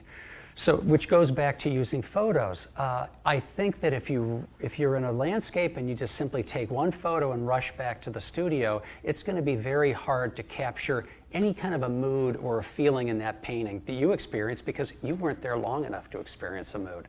Yeah. I think it's important, even if you use photographs, to spend as much time in the landscape as possible. Quality time matters. So take 30 photographs, different exposures, then sit and do a couple sketches, and if you can't, do a plein air color study. No intention to do a finished painting. You don't have to put that pressure on you. But it not only doing a plein air color study will not only give you a much more accurate record of the color relationships in the landscape than a camera ever could. It's also another 2 hours spent in that landscape, living it, experiencing it. I know that they said that Whistler was a huge advocate of painting from memory because he felt that was the essence of the landscape is what we remembered because we would only remember the most important things, what that landscape meant to us. So I think that's absolutely true. To go out into a landscape and experiencing it is going to affect you in a way that can come out in your paintings in a way that you will not happen if you just rush out, take one photograph, and then go home and paint it in the studio. If that makes sense. It makes a lot of sense, and I've heard a couple of different philosophies on that. One philosophy is get out, find the spot that you respond to, set up your gear, and then don't put yourself under any pressure. Just sit there, enjoy it, look around, take in the birds and the sounds and the breeze on your face and the movement, and just actually take it all in and kind of get into kind of a meditative process. The painters in Russia that I've met and painted with, most of them are Orthodox, and they actually use painting as a form of prayer. They put themselves into a meditative state. But I've also heard some people say that the minute that you get there, get the part that you're excited about down on the canvas first. So if maybe it's the bark on a particular tree, don't try to execute the entire painting, but focus on getting that one piece first, because we get tired, we get fatigued, and so at least if you get that, you've got the primary thing. I absolutely agree with that. And in fact, even when I don't have the time for a plein air study, but I'm on location and I know I have enough time to take photos, and I love to spend at least a half an hour on location to soak it in. That's so important to do that. I will almost always, even with camera in my hand, if I don't have my painting gear, ask myself, what is it about this scene that really is touching me? What is it that I'm so interested in? I have to identify that, because that is the message of the painting when I go back home. And I can't lose sight of that, whether or not it's the actual focal point, and often it is, but it's also just the message of the painting. For instance, I'm not a subject painter. That is, when I go out, I know a lot of painters love to paint an old barn or a tractor, or even in a city they might paint cafes or rundown factories. There's a narrative quality. They're telling a story in some ways, and that's a perfectly valid way of painting. Artists have done that for ages. I tend to be more of a formalist. When I'm in the landscape, I'm not concerned with a narrative that, oh, here's a farm, or here's an old tractor and the demise of agriculture. I'm much more interested in formal relationships, a mood, the atmosphere created by dramatic lighting or certain color or value relationships. So for me, I think it's especially important when I go out to ask myself, what exactly is it in this scene that I'm attracted to, that I feel such a pull towards wanting to put into paint? Often it's a quality of light. More often than not, I think as the years go by, it's a mood. I think at heart I am a tonalist. The American tonalist being a varied group, but George Inness, I think, was considered one of the premier founders of the group, and he was a deeply spiritual person. For him, painting the landscape was a way of prayer and a spiritual, a lesson in his spirituality and his came out of his spiritual philosophy. So for me, that mood or atmosphere is a little more ambiguous than trying to capture, a certain tractor or something that's more geared towards subject matter. Well, I think for some of the people who might be viewing this, maybe you could get into a little depth about what tonalism really is. I think that being a tonalist is one of the most difficult things a painter can do, because you're interpreting everything differently, right? You're out there seeing bright colored grass, but you're not making it bright colored. You're making everything within a range of tone. The philosophy, and I wish I knew more about it than I do, but the philosophy is extremely varied. The artists that were clumped in with a tonalist shared some similarities, one of which they like to unify the painting, typically with one tone they often painted at a warm key. They used glazes and scumbling. They weren't interested, as the Impressionists were interested in the actual optics of the eye and the physics of the eye. They were much more interested in how a landscape felt, an emotional connection, whether it was spiritual or not. It had often much to do with an emotional connection to the landscape, and they love to capture the ephemeral moments of a landscape, which is why you rarely ever see a tonalist painting done at full noon under a blazing sun. They were much more likely to be a dusk or dawn scene with very few elements, hiding a lot of form. So much of it had to do with mood, capturing a certain mood, a certain time of the morning or afternoon when forms dissolved into a mist or a light. Very different work from the Impressionists. Of course, most photographers and most painters will tell you that the golden light is the best light, which is typically the early morning light and the late afternoon light. But there are moments of golden light that last only a few seconds. That's right. That are sometimes the best golden light, oftentimes at a sunset. So how does one capture those moments of golden light? Is it about memory training? Because you literally have sometimes 15, 20 seconds, a minute, yeah. It can pass so quickly. I know that the memory training was a huge component of a lot of the French schools in the late 1800s. A lot of the tonalists studied both either in Munich or in Paris, where that kind of training was important in the promulgated by the instructors. So I think that was an important part of it too. I think a lot of it was just living in the landscape. A lot of the tonalists painted plein air, but a lot of them created their larger paintings in the studio from memory, deliberately. They wanted the memory to influence how they saw things. So in a 5 minutes, you have 5 minutes of a sunset. I think it's fun to try and slapdash that down in a plein air painting. Often you're really limited to just color mixtures, which I think is perfectly appropriate. Why not? Because the camera can't capture. A quick sketch, I do think that's where a camera sometimes can come in very handy, capturing those ephemeral moments, even though you have to understand that it's not going to capture the color, and it often exaggerates the value contrast.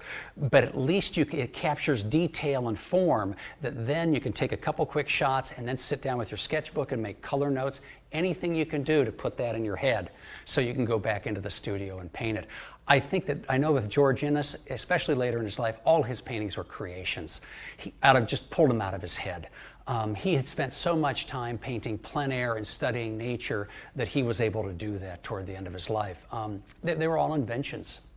So if your intent was to do a sunset painting, for instance, in plein air, would you go in and lay out kind of the basic drawing elements and so on, and then wait till that 5 minute period of time to put your color in? Well, I can remember clearly 3 years ago or 4 in the Adirondacks, sitting on the beach near Paul Smith's with a group, spectacular sunset, and I think I did maybe 4 or 5 paintings in 45 minutes, not one of which, of course, would end up in a gallery. They weren't finished paintings. It was the experience and fun, but I think that the advantage of that is you don't have time to fuss. You take a large brush, you block in the color and values as quickly as you can and as accurately as you can, and it's a little bit like downhill skiing on a 3-diamond trail when you're really trained to be on the bunny slopes.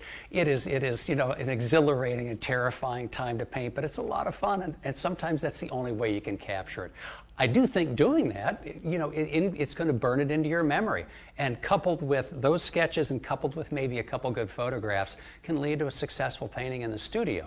Yeah, well, the problem, of course, with photographs is that when you're photographing a sunset, you can never get it right, because photographs, typically cameras average out the entire scene, which means the sky is different from the foreground. That's right. And so you can manipulate a photograph, but it's never as accurate or brilliant as what you see. Never. As a matter of fact, the Hudson River School painters were criticized for their bright Adirondack sunsets because nobody believed that could actually be true. They thought they had exaggerated them, and if anything, they were probably under-exaggerated. That's right. They were accurate. They were accurate. Yeah, interesting. It's just so colorful. Yeah. So let's go back just a step. Tell me about early days, interest in art. What got you excited about becoming an artist, becoming an illustrator? I think like so many artists, I always drew. I was the kid whose margins of my books in grade school, frankly, I wish I'd kept some of them. I would draw scenes from Voyage to the Bottom of the Sea, if you remember that old, one of my favorite programs. So there were little submarines, and I went through all those phases. Into high school, I got more serious. I was actually taking art classes at our local, they called it the Lafayette Museum of Art in Lafayette, Indiana. Figure drawing classes in high school, and would often spend in the summer, do pen and ink drawings, set up a still life and in our living room of a little flowers and do drawings. I knew it by the time I was in high school that I was terrible at math and I loved art. And it seemed natural then to study art. My parents were very supportive. I was so fortunate for that. Although my father did both of them made the stipulation that I go to a university and get a rounded, more liberal arts education than just art. I could major in art, but they wanted me to be a little more rounded. I'm of both minds of that today. I have friends who left high school and studied in Florence for 2 years, and boy, that sounds like a great way to jump into the art world. But I have really no regrets. And then I went to graduate school in painting and drawing, studied etching in France for 7 months, which was wonderful. Decided at the end that I didn't want to be a printmaker because the process took so much time that all the ideas were backing up, but it was all good experience. Well, let me just stop you right there, because you said two things I want to know more about. You studied printmaking in France. I want to know more about that. And you also talked before that about the school, but you didn't mention where you went. Oh, I went to Washington University in St. Louis. Okay. They had a very strong, I'll start with that maybe. They had a very strong art program. They had a very successful illustration program. At the time, they'd produced 2 or 3 of the real top names, of Bernie Fuchs and of course, I'm totally blank. Even Mike Peters, the political cartoonist, who's quite well known, came out of WashU's illustration program. At the time, and nothing against them, because there's a lot of abstract work I love, but the faculty, painting faculty, were entirely abstract expressionists. I wanted to learn how to paint light and form, and that wasn't their thing. So I ended up studying illustration, because the illustration instructors, that's what it was all about. They would teach you how to do a portrait and how to do a still life and how to do a landscape. So I was a illustration major. And then following college, went to France. I love the etching. I love the graphic quality of the black and white work. But I was taught in a school that was very traditional, where we bought the copper plates and we spent a day polishing the plate. And then you would mix the wax, the varnishes.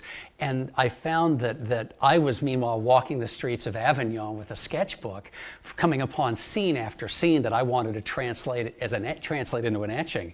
But the process, it took me a week to do one etching. And by that time, I had 10 sketches I wanted to do. And by the second week, I had 30 sketches. I realized I was never going to catch up with this. So it was just a lesson that at that point, I realized the process was so time-consuming. It was just not for me. So was there an etching school that you attended? It was a professional, a woman who ran her own atelier, and she would do work, take outside assignments to do work, and produce her own work, and she just took on students. It was very small, but a wonderful experience. But then I came back and went back to grad school for drawing and painting.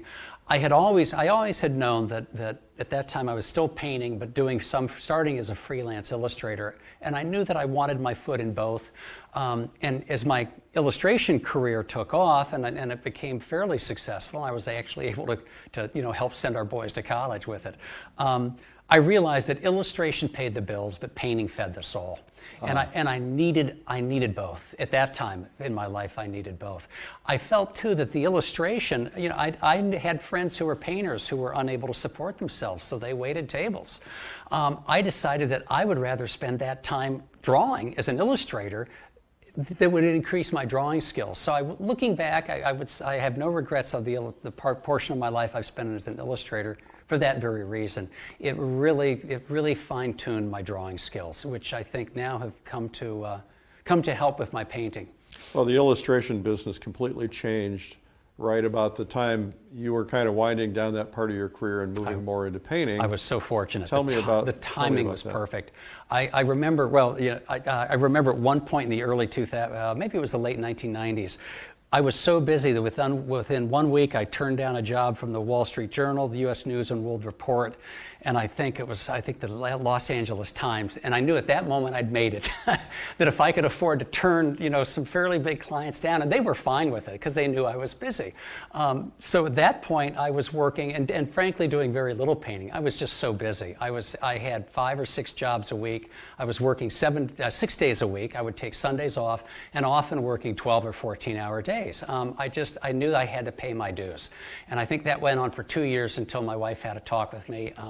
And then we started taking the weekends off together, which was great. But I think it was in the mid-2000s that my heart wasn't in it anymore. The industry had changed quite a bit. Deadlines became tighter. The pay continued to drop. And it just didn't feel the same. And I think that by that time, too, I was probably in my late 40s, I guess it would have been late 40s, I was looking forward to just painting again and really getting back into painting in a very serious way. In 2008, when the market crashed there, what few illustration jobs I had completely disappeared. So I was very fortunate. I was ready to get out of illustration just at the time that the industry suffered a severe setback in 2008. Magazines, I think within 1 year, 5 of my magazine clients went out of business. Newspapers could no longer afford my prices for illustrations, so the phone stopped ringing. And I was fortunately in a position that I was able to just transition right into painting full time. Of course, that meant getting my painting skills up to snuff. And I look back at my work that I was doing 15 years ago and was astonished how poor it looks by today. But so what does that process look like? You make a conscious decision that you're going to become a full-time painter. Now you've got a whole different set of pressures, because you not only have to get your painting up to snuff, you have to get your paintings out there, you have to get into the market, so to speak. That's right. What was that process like for you of getting your paintings up to snuff and then getting them to the point where you could make a living? Well, I think that both of those cases were addressed by what I learned as an illustrator. When I first started in illustration, I produced what I thought were my best 8 pieces of work, all different media, all different subjects, and at great expense I sent out 400 pieces to art directors, and I got absolutely 0 responses. So I thought, I'm not doing this right. So I went to Barnes & Noble and I bought a book that just happened to be out, Marketing and Business Skills for Illustrators, and absolutely devoured it. And 4 months later, I had identified my style that I wanted. I identified the market I wanted to advertise to, and within 6 months, I was busy. So I learned the lesson that you have to market, that it's not going to happen accidentally. I think a lot of when I was young, thought, no, let the quality of my work speak for itself.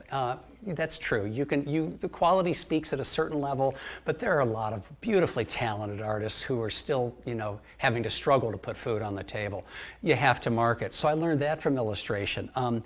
In terms of getting my skills up to snuff, I think it was the work ethic from illustration that it just became very normal for me to go into the studio at 7 in the morning and leave at 5 o'clock at night and just work and work. You have to treat it like a job. It is, and it was a job, but it didn't feel like a job because I loved doing it. I loved it. Yeah. But I think this is one of the problems that a lot of painters struggle with, is that they're trying to get their careers on fire, they're trying to launch their careers, but they're not spending any time in marketing, which is why we're doing a lot of marketing training. That's right. But they're also easily distracted. What I tell them is, look, you've got to go in there. If you moved from your full-time job as a dental hygienist or a doctor or a lawyer or whatever you were doing, you have to take that same amount of time, or probably more, and get in there and be disciplined and apply it to your work. Get right. in there. Don't mess around in the morning. Just get to work and work all day. That's huge. And I know you'd agree with this. Eric Maisel, who's the founder of Creativity Coaching and has put out some wonderful books for artists, he once said something that I know you have often alluded to in the talks, and I listened to your art marketing boot camp. If anything that supports your work is part of your work. So marketing can be such an important part of your career as a painter that it is as important as painting. Because without the marketing, there are going to be no galleries, no sales, and then you may not be able to afford to paint. So anything that supports your work is part of your work. It's part of the job. Well, it's kind of like it's the gas to the car. That's right. That's right. You absolutely That's a good analogy. have to have Yeah, it really is. So I think for me, when I was starting, I thought, well, if it worked as an illustrator to buy a book, at that time I bought a book about marketing for artists, and what was it, The Artist's Guide to Galleries, or those big thick books that used to come out in the late 90s. I bought one of those and approached some galleries. You learn very quickly that, and I think, again, because of the illustration, knowing that I needed to have a work that was identifiably me, and that I needed to identify that market. So I quickly learned, too, what galleries may accept my work and what wouldn't. I didn't bother approaching a gallery that was full of abstract expressionists. I was looking for someone that sold landscapes, but maybe not having too many artists that, of similar work, et cetera, et cetera. So I was, even though I didn't like it, and I've never liked marketing, it's just, I think most artists don't, but I realized this is something I have to do. It's an important part of the work. And in terms of getting into the studio, you just have to paint. You have to paint. And I think, though, that What I used to do as an illustrator that I found so helpful is every 6 months and I'd never let a year go by without doing this. I would pull out my 10 most successful illustrations and I would lay them on the floor. And I would look at them for probably an hour and make a list of what I thought really worked in each one, found out what they had in common, and then I thought, well, if by focusing on such and such, the composition or the way I position things or the way I'm handling the color, if that's leading to all these successful illustrations, why don't I do that in all my work? And then I would do the next day I would do the opposite. I'd pull out my 10, what I considered my worst pieces, and I'd say, what do these have in common that is killing them? And then I'd try to avoid that. And I carried that over a little bit in my paintings. So I think that when I was beginning 15 years ago and really struggling, I was struggling with the materials, struggling with the concepts, but I was hoping I could get to the point where I could paint the way I had always wanted to and express what I wanted to express. I went through the same process. I think also being an illustrator taught me to separate my ego from the work. I can't tell you the number of times I would do an illustration and I'd send it off to the client, skipping with joy, knowing I was going to get a call in 20 minutes from the art director saying, wow, you nailed it. This is a home run. We love it. And instead they would say, we don't like it. The client doesn't like it. You need to change this, this, and this. And you know, I could hear the air of the balloon of my ego going shh. You know, and then there were times when I would do a piece, tight deadline. I had to make the deadline, and I was ashamed of it. I thought, oh my gosh, I'm never going to hear from this client again. And they would call and they say, oh, we love it. The client loves it. We want you to do 15 more just like this. So I learned quickly that I can't really judge my own work. And if you let your ego get attached to work, you'll never learn from your mistakes, your failures. I think that's a really critical point for everybody. It's an aha moment, really, because we're all too close to it. Absolutely. I visited a gallery that I'm in, and they had an old painting that I had painted 10 years earlier, and it was hanging up there. It hadn't sold. And there was this woman who was a collector who kind of spends a lot of time at that gallery. And I was cringing when I walked up the stairs and I saw this painting. I was cringing. It's like, oh, I hate that painting. And I was about ready to say something about it because I was almost apologetic, right? And I was about ready to say something. And this woman says to me, you know, this is my favorite painting of yours that I've ever done. And I'm just saving my money so that I can own this piece. Yeah, and I was about to go, you know, what a horrible painting. Yeah. And so I think that the problem is that we can't see our own work. So how do you know when you're good? How do you know when a painting is good? So you're trying to elevate your work, and you can't see it yourself. You can't always see what works, especially in the beginning when you don't have sales, when you haven't had a gallery.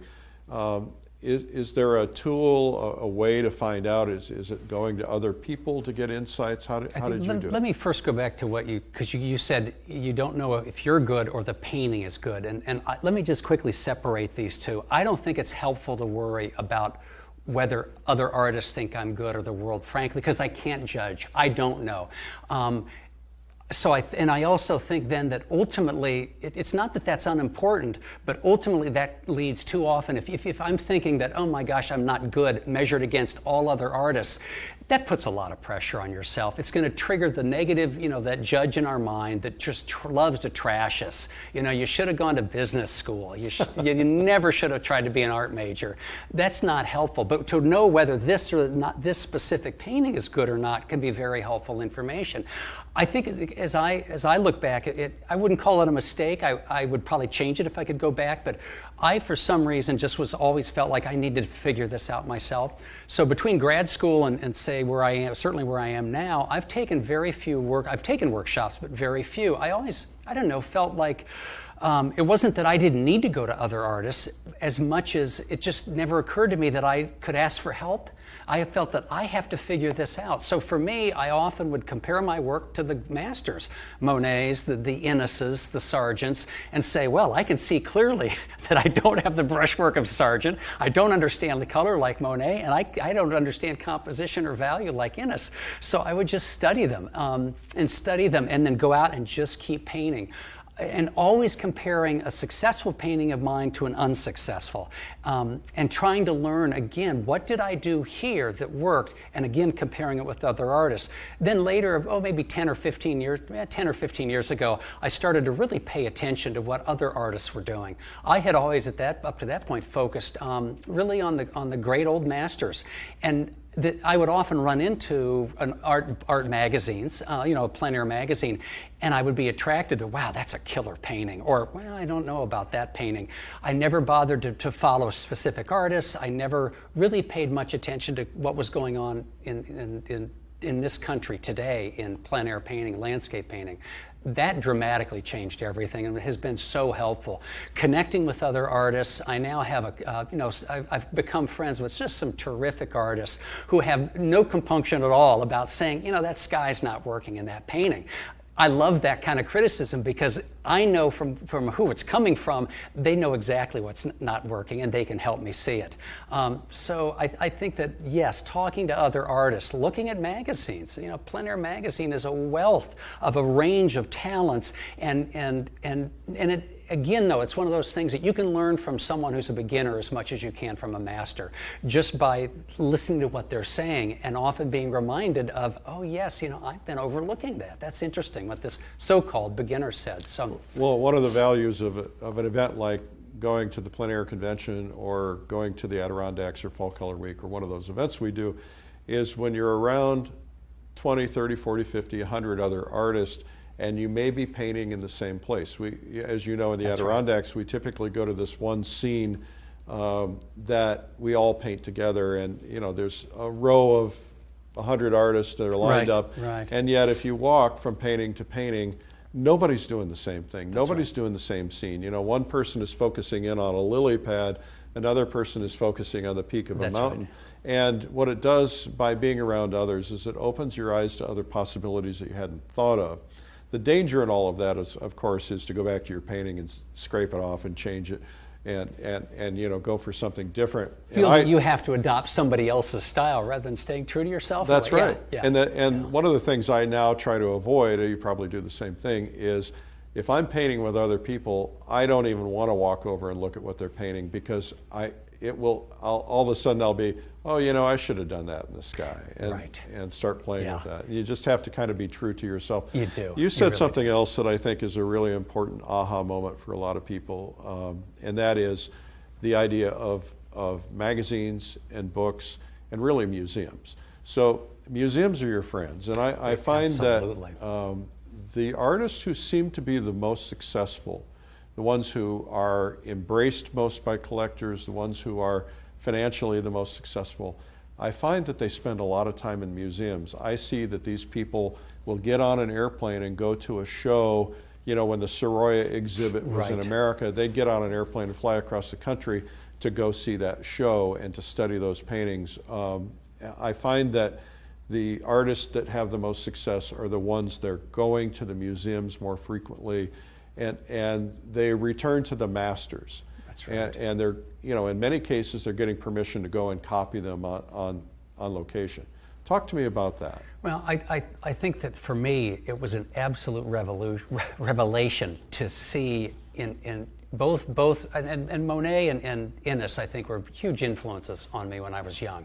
And it's one thing to study even the most beautiful reproductions, but to study the paintings themselves, to study the surfaces and comparing the two artists. I think of Monet, and where I live in Williamstown, Massachusetts, we're just gifted with the Clark Museum, small museum that has one of Monet's cathedrals and a wonderful Impressionist collection, and also has 9 Inneses. So I'm so lucky to be able to a quick aside, there was one time I was out in a field painting, struggling with the edge of a tree line against the sky, and it was driving me crazy. I dropped everything, left my easel sitting in the field, got in the car and drove into the Clark because I knew they had a Corot that was just essentially almost the same scene. And I ran up and looked at the painting, made a couple notes, and I was back in the field painting. I wanted to see how he did it. So that's purely a good fortune of having that kind of easy access. But to see the surfaces especially, I think for both Innes and Monet, I had no idea that when you're young and just accustomed to seeing these little reproductions, that these paintings, it isn't the size of them, it's the looseness, the roughness of the handling of the paint. And it's so clear that they were caught up in the joy of the process and they weren't fiddling with it. You know, they weren't, it's clear that they just weren't uptight about every brushstroke. There's a certain energy and a getting lost in the process that comes through in the surfaces of their painting. So I think for me, often when I go seeing Sorolla's murals in the Hispanic Society in New York was a revelation. 20 feet by 40 feet. It looks like he was painting these things with a 6-inch house brush. He almost had to. And they're so loosely done. And I realized he's not sweating the details. He's lost in the moment, the joy of painting, certainly, but there was absolute, method to his madness. There's an energy in the painting and a confidence that I think you just would never get from looking at a reproduction. Well, you can usually get the answers from the paintings. Mm-hmm. But you can. If you could sit down with one of those artists from the past, maybe George Ennis, what question would you ask him? That's a great. Maybe I'd first ask him how he reacts when he totally screws up a painting that he thought was going to be a success, a 30 by 40, And I know his attitude was, this isn't working. I'll just try something else. I would love to have gotten into his head about the way he composes his scenes and his value structure. There are several paintings I've seen of his in which I think they presage they're so far ahead of their time. The composition is so abstract, and I'm such a huge advocate of painting and of identifying the basic value structure of a scene, those 2 to 5 values, the light sky, dark fields, because I see that in great painting after great painting. Contemporary painters, the old masters, those who really can produce a stunning landscape, always, you can see they have analyzed that value structure and nailed it. They've got it down. Ennis's values are all over the map. He'll have black in the clouds and a bright streak here, and yet he pulls it off. I think that, frankly, if I could rephrase or maybe not directly answer your question, I wouldn't ask him anything. I would ask if I could sit and watch him paint for 10 hours. Yeah. That's what I'd like to see. I want to see how he does this, because they say he painted with his fingers. He would use glazes and scumblings and washes and then scrape. Or one of the great tonalist, probably my second favorite tonalist, is J. Francis Murphy, who would often use scraping as part of his process. Now, I scrape usually out of frustration. I scrape when the painting's not working. And often I'm finding now that leaving some of that on and repainting can create interesting things. But he would actually scrape as a deliberate part of his process. That I would love to see how he worked that. There's so much to learn, so much to learn. Yeah, and so little time. And so little time, yeah. So, I think one of the things that is really important to communicate to people who might be new painters or might be watching this is don't get so invested in your work. Oh, no. I mean, love painting, but don't get invested in the painting. The one you're working on at the moment is put your heart and soul into it. It's your only child. But in reality, you have 10,000 children there in the background waiting. And if this one doesn't work, kick it out the door. I mean, it's done. If this turns out to be the miscreant you wish you hadn't raised, it's time to let go. So put your heart and soul in every painting. But if it's not working, you have to be willing to just not take it personally and learn from it. Don't get rid of it until you stop and think about what you did. Because if you don't do that, I mean, when you think about a failed painting, they are our best teachers. And in the most concrete terms, they're showing us where we need to work. If your paintings are not working, and you're so embarrassed by that or feel uncomfortable that you just shove them against the wall and don't want to see them and then quickly paint over them, you're really losing some incredible instruction, free instruction right there leaning against your wall. Put the painting up and ask yourself, is it the composition that's not working? Is it the value structure? Is it the way that I'm mixing greens? Our mistakes are screaming at us, and if we don't listen to them, we're not going to improve. I think that became a huge part of my process about 15 years ago. And I think that I could see the quality of my work slowly get better and better, where instead of, if I had a painting that didn't work, I just would let it go. But before I destroyed it, I would look at that painting and I'd go through a list. Is it the composition? Is it what? I had to know what's not working. Because it's telling me, it's right there in front of me. In the most concrete way, it's showing my flaws as a painter. I need to identify those, or I'm not going to know what to work on. And if you can't see it, put it down.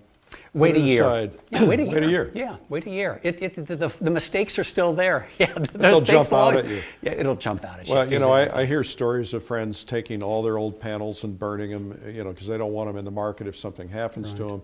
And at the same time, I go through my old panels about once every 2 years, hundreds of them. And I look at them and I learn, first off, it's nice to be able to look back. You know, we in our culture, we tend to always look forward to see what's ahead. But if we turn around and we look back and see what we've accomplished, then, you know, there's not so much pressure. Yes. And right. So to go back through your panels, it gives you encouragement because you see what you've accomplished, you see how much you've grown, but you also can see mistakes that you couldn't see back then when you painted them that you may have only learned in this particular year. Yeah, this week. Yeah, that's right. No, it's absolutely, yeah, that's right. I've had moments where I've been totally frustrated by a painting and I've taken a bunch of just black paint and just out of anger, you know, gone over it, and then realizing, gee, this was stupid, and then I wipe it down, and I ended up with one painting ended up with this wonderful highlight inside the texture of the brush strokes, and it just made the whole thing come alive, and that unified color, in spite of the fact that it tied it all together. And I knew a painter who once used to do that. He would, after he did everything, he glazed with a color that unified everything. Do you ever do anything like that? I do that all the time. In fact, I even now jokingly refer to it as creative destruction. So if I have a painting that's not working, you know, 5 years ago, I would, after breaking 3 brushes, you know, and cursing my poor luck of having no talent, then I would just scrape it. You know, I'd scrape the whole thing and set it against the wall. Now, instead, if I really decide that I've learned what I need to from this painting, I messed up the composition. Okay, I might as well stop right now. But instead, what I'll often do is take a roll of paper towels and simply wipe maybe the sky and then wipe paint off some of the, trying to keep the major value shapes together. Yeah.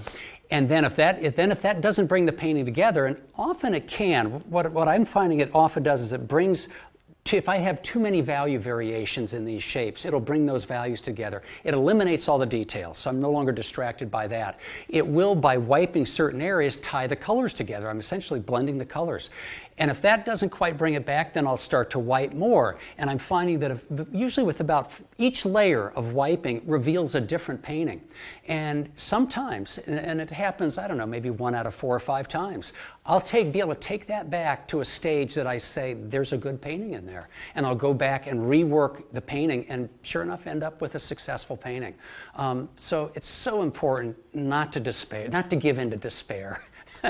and simply say, okay, what did I do wrong? Identify that, but then, scrape the painting, put a single color over it, wipe it.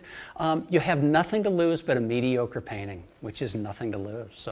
So as a painter, what do you think is the most important lesson you ever learned, and who did you learn it from? Wow.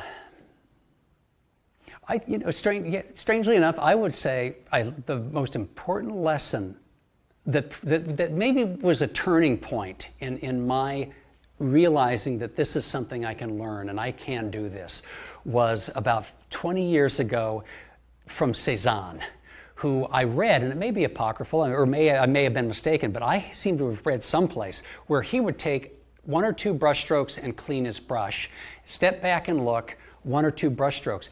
And like John Singer Sargent, whose paintings look as if they were painted in a virtuosic frenzy, and they said that wasn't how they were painted at all. He actually was very deliberate with a brush stroke. He'd go back and look at it and then scrape it and then do it again. From Cézanne, from Sargent, I learned to slow down. And I saw the quality of my work take a substantial leap forward within a couple weeks just by, instead of, as I used to do, paint for 10 or 15 minutes because it's so much fun and oh, this is great and I just love this. And then I'd finally step back and I think, whoa, there are 10 mistakes in here and they're all interacting with each other. I simply decided to slow down. So now I will take no more than, I don't know, maybe 3 or 4 brush strokes, paint for 15, 20 seconds, step back. 15, 20 seconds, step back. I found actually my productivity go up because I was making so fewer mistakes that were fatal to the painting. I caught mistakes early, and then I could see one mistake that would jump out rather than so many mistakes in the canvas that I couldn't tell what was good and what wasn't good. Well, and they say Sargent wore out the carpet because he stepped back so much. Exactly. Well, one trick that I've learned is that sometimes I'll put the paper towel in the back, so that every time I need to wipe out my brushes, I have to walk to get a new piece of paper towel because I forget to step back. It's huge. We can slow down. We don't get points for being first to finish. You don't. And I think it's particularly difficult painting plein air. When the scene, you know those colors are going to change in 20 minutes. Yes, then go to that area first just to get the color down. But I find myself having to, especially plein air, say slow down, slow down, slow down, because it's always better to end the day with an unfinished painting that's really working than a painting that's quote unquote finished that's a loss. Because you rushed it. You rushed it. Don't rush. There's no hurry. Yeah. So for somebody who might be watching this and is early stage painter, just beginning, just learning, what's the best advice you can give them? A beginner. Patience. Be patient. Think long term. These skills, you can develop these skills. Talent. One of my favorite quotes that I wish I could do, I don't know who said it, I wish I could attribute it to him or her, but in the long run, perseverance and talent are indistinguishable. In the long run, perseverance and talent are indistinguishable. So don't despair that you weren't born gifted with Sargent's, ability. I certainly wasn't. But through just steady work and tapping into the joy of painting, the fact that you want to do this, being willing to create a lot of bad paintings in the process and learning from them, patience, but do work that's meaningful for you. Because this endeavor is so, it takes so many years and decades to really begin to master all of this. And we produce bad paintings and we produce good paintings. We have good weeks, bad weeks. We have good years and bad years. And we all have had months on end where what is going on? I can't seem to make the right decisions. That can take its toll and can really destroy the joy and the passion that drives your painting.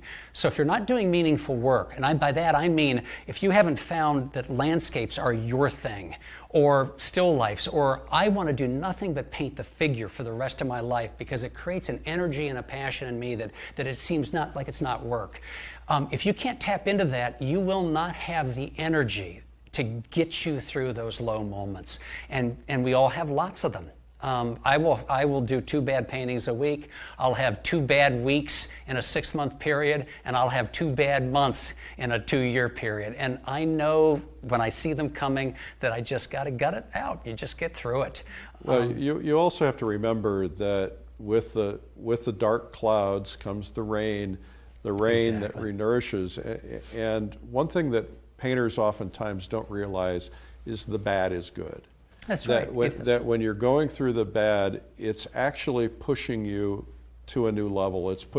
Usually, if a painter wants to go from here to here, there's that period of storm in between. Peter Drucker talks about it in business, and it's true in all things because you're pushing yourself, and what it does is it's challenging you. So look at the bad as something you have to go through rather than letting your ego get in the way. Absolutely, and I always think of it as a circle.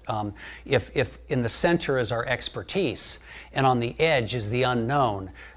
By definition, trying something new, learning something, means we don't know how to do it, or it wouldn't be learning. Well, when we don't know how to do something and we're on the edge of our knowledge zone, we're also on the edge of our comfort zone. And it doesn't feel good to make mistakes and be frustrated week after week if you're trying something new. But we have to just understand that's part of the process. Because if we only did things that made us feel good, if we only work continually from our strengths, we're going to be doing the same paintings in 20 years as we're doing right now. That's right. And what's the point of that? Yeah. I think that often getting accustomed to, we never have to like that discomfort, of being on the edge out of our comfort zone, of failing, and again, I always consider it like free falling. I feel like I'm free falling. I don't know what the heck I'm doing, and this painting is crashing down, and it's so frustrating. And at that moment, I at least can stop and say, boy, I'm in a good spot. this is rich, because this is where I need to be if I'm going to learn anything. I have to get accustomed to feeling those feelings of discomfort when we're out of our comfort zone. That's what learning is about. It's part of it. It's part of it. Can't avoid it. So what have we not talked about that we should talk about? The current state of the art market. Yeah. That'll change. It'll ebb and flow. The state of landscape painting. I've begun thinking more and more that landscape painting, especially plein air landscape painting, is one of the most radical things we could be doing right now as artists in this day and age. And you think, oh, radical art are those crazy things, the really, really far out things that you see Sotheby's selling for $50 million, or you see at Mass MoCA, where I live, the Museum of Contemporary Art, Massachusetts Museum of Contemporary Art. And again, not to criticize those artists. There's room enough in art for everything. It's a huge field. It can accommodate everything. But I think that we as plein air landscape artists, or as landscape artists, don't appreciate often enough. In our current time and culture, I think we're actually rather radical. To paint on location means that we're more concerned with experiencing this beautiful environment of ours, which is endangered, and celebrate the beauty of that. I think in general to paint landscapes is to celebrate our connection with the earth, to celebrate beauty, which I think in the contemporary arts circles is looked at as with a little, bit of an askance eye. Can seem awfully naive. We're representational artists. I think that at this time in art history, where what is considered the cutting edge of art is so opposite from where we are, I almost feel like we've come full circle. And we are doing what I think is pretty radical, going back to the past and really connecting with a lot of that. Historically, that's always what happens, is what becomes radical then goes out of style and something else new comes in style, and sometimes it's something from the past. This is a very interesting observation that you've made, because the plein air movement is the largest movement today in the history of art, ever. There always were plein air painters, at least going back as far as Constable and probably a little further back than that. But there weren't large groups of people who painted. Probably the largest group of plein air painters back was when the Impressionists were painting together, and there were 5 or 6 of them. Yeah. And then there were some small groups of people, Willard Metcalf painting in Connecticut, and there were some small groups of people there, and there were some small groups of people in California.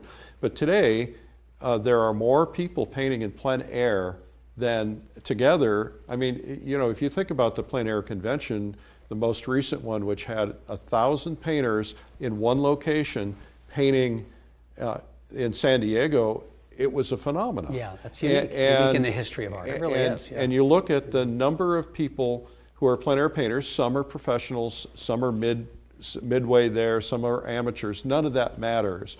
What matters is that they're enriching their souls, they're enriching their lives, they're expressing themselves creatively. They have this community where they're together as a whole. And to be a part of that is magnificent. And people will look back on this time. Jean Stern, who's an art historian at the Irvine Museum, says that this may be the most important art movement in the history of art, because there's so many people plein air painting. I can believe it. And I think part of that too is what I consider the deprofessionalization of painting. As someone who considers myself a professional artist, it's what I do for a living, and I make my income off of it. I'm aware, though, that too often professionals in the field, whether they want to or not, because of their very expertise, can serve as a deterrent for beginners to even pick it up and try it. We live in a culture that's so focused on success that only if you succeed does it matter what you did. And always the focus is on the outcome, forgetting that the process of just painting, someone who is a joyful painter as a beginner, what I experience painting and what they experience is absolutely identical. That joy knows no hierarchy. That passion knows no hierarchy. And I think that what I've seen, this plein air movement, is it's giving permission, you know, an overused cliche, but it's giving permission to people to be beginners again and to pick up and enjoy something in the moment, the process while they're doing it, and not compare themselves incessantly to the so-called masters at the top of the field. Because so much through history has been, oh, you know, the Monets, we worship the Monets and the Sargents, but how many times have that worshiping them has discouraged people from picking up a brush and trying it? Oh, I could never draw, I could never paint. And in reality, you can. And with very little instruction, you can come up to a very simple level of competence that can give you great joy. That's one of the other attributes of this whole great plein air movement that I think is just absolutely terrific. It's getting people on the streets and saying, you have a creative birthright, and the you have a right as just a human being to go out and experience your own creative prowess. Do it, do it. And my plein air studies are my most valued possession other than my family. And I won't sell my plein air studies because I can look at that painting and relive the moment when a deer went leaping through the woods, or you know, when there was something going on, freezing cold out painting the windmills in Holland. And so those are things that people can experience in their lives, and that it enriches their lives. I think with all movements, you know, there's always an old guard. And the old guard doesn't want anything to change. And the old guard in the plein air movement doesn't like the fact that there are all these people coming into it and all these people learning to paint, because their attitude is, well, this is going to dilute the marketplace, this is going to make the cost of paintings go down, this is going to put, you know, new competition. And some of those things are true, and we have to be careful about that. That's why I'm constantly pushing quality, that everybody needs to pursue quality with vigor, that they have to really go out and try to always elevate themselves, because we don't want plein air painting to mean bad painting. That's right. We want plein air painting to mean this is something you've done on location. It's something that it doesn't have to be a finished painting. But most of the people who are doing this are never going to be professionals. They're never going to sell a gallery. They're people who just want the joy of being out there, enjoying nature. Maybe they're not golfers, maybe they're not people who hike, but they're people who love to be outdoors, and they're creative, and they want to get their expression onto that canvas. And that's a special thing. That is a special thing. And I would even, in terms of the market, I would counter that to have these plein air events in all the different towns and cities across the country, you are exposing to everyone in that town painting and what it means and the process, and inciting curiosity, and chances are you're creating a market. You are creating future buyers of those paintings, if not the onlookers, even though the beginner painters, those who try it and maybe continue to paint and never get in a gallery, but odds are they will themselves become a collector later. So I don't see any downsides. There's no downside. You know, when we started Plein Air magazine, there were probably not 5 plein air events across America. Today there are hundreds of events that are attracting people from the local community who are going home and putting original art into their homes instead of posters or reproductions. Right. And you know, as I've been to your studio, I know that when you're surrounded by original artwork, it completely changes the nature of your environment. And so we're enriching lives for other people, and some of them are interested and they want to learn how to do it. It's amazing to me how many collectors are now becoming plein air painters because they have gone to these events and somebody has done a workshop and they've been inspired. And so it's making everything better, I think. I think so too. These are skills that can be learned. Yeah. Well, this has been a fabulous time together. I'm really excited about what I've learned from you, and I'm very complimentary of what you've done. I'm a big fan of your artwork, and I think that we're all going to grow by observing what you do. Well, thank you. I'm still learning a lot. So much to learn. Yeah. Thank you very much.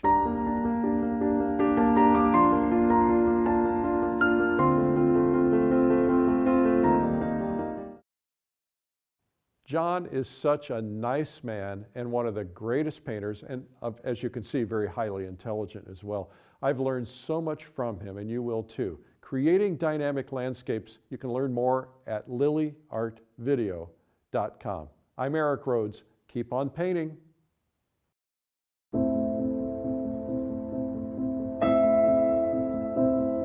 Paintings, when done well, create an emotional response. The goal of a painter should be to create a landscape that transports the viewer into the scene, where it evokes deep feelings and emotions. If you paint a snow scene, your viewer should shiver and feel the cold blowing snow. A beach scene should let the viewer feel the warmth of the sun, the sound of the crashing waves, and the sand between their toes. A forest creek should have your viewers experiencing the peace of the woods, their hands reaching into the cool water, and hearing the sounds of a trickling stream. To paint emotional landscapes, it's important to study from a master landscape artist who has conquered the nuances of light, the energy of the foliage, and the perfect balance of color to create an atmosphere where you can tell the temperature just by looking at the scene. Nowhere will you find that sort of master instruction than with John McDonald, one of the most successful and prominent artists in North America, and one of the world's great teachers. I am not going to be offering you any secrets, any special techniques known only the chosen few, any secret formulas that'll make your paintings glow like a vermeer. I'm a firm believer in the basics, and I think that you will find that your painting will improve the more you can focus on and master and come to a deeper understanding of the basics: composition, value, color, edges, etc. You'll discover incredible insights, which are the important keys to mastering any art form. It's value, not color, that creates the illusion of space. It's value, not color, that creates the illusion of light. And it's value that creates the illusion of form. If you can solve all of those issues just on an underpainting, it will make the addition of color much easier. In part two, because value is a component of color. Don't be misled. While this course focuses on the basic elements of painting, which beginners will certainly benefit from, each element is covered in such depth that even experienced painters will benefit from it. In fact, many of the world's leading artists seek out instruction from John to help them elevate their paintings to a higher level. Color luminosity you create by two different colors, warm, cool, keeping them exactly the same value. Well, you can get that essentially in one brushstroke. You'll find the insights in this video incredibly unique. John McDonald is a painter's painter, and one who will elevate your own overall skills by demonstrating these important principles and showing how to make such emotionally appealing and sublime paintings. Painting is not a spectator sport. We can't sit back and just watch and listen or look. Yes, we can learn a lot from books, we can learn a lot from magazines, attending conventions, attending workshops, and talking to other artists. But ultimately, we learn to paint by painting. It's the only way we can really learn. Creating Dynamic Landscapes on DVD and streaming video.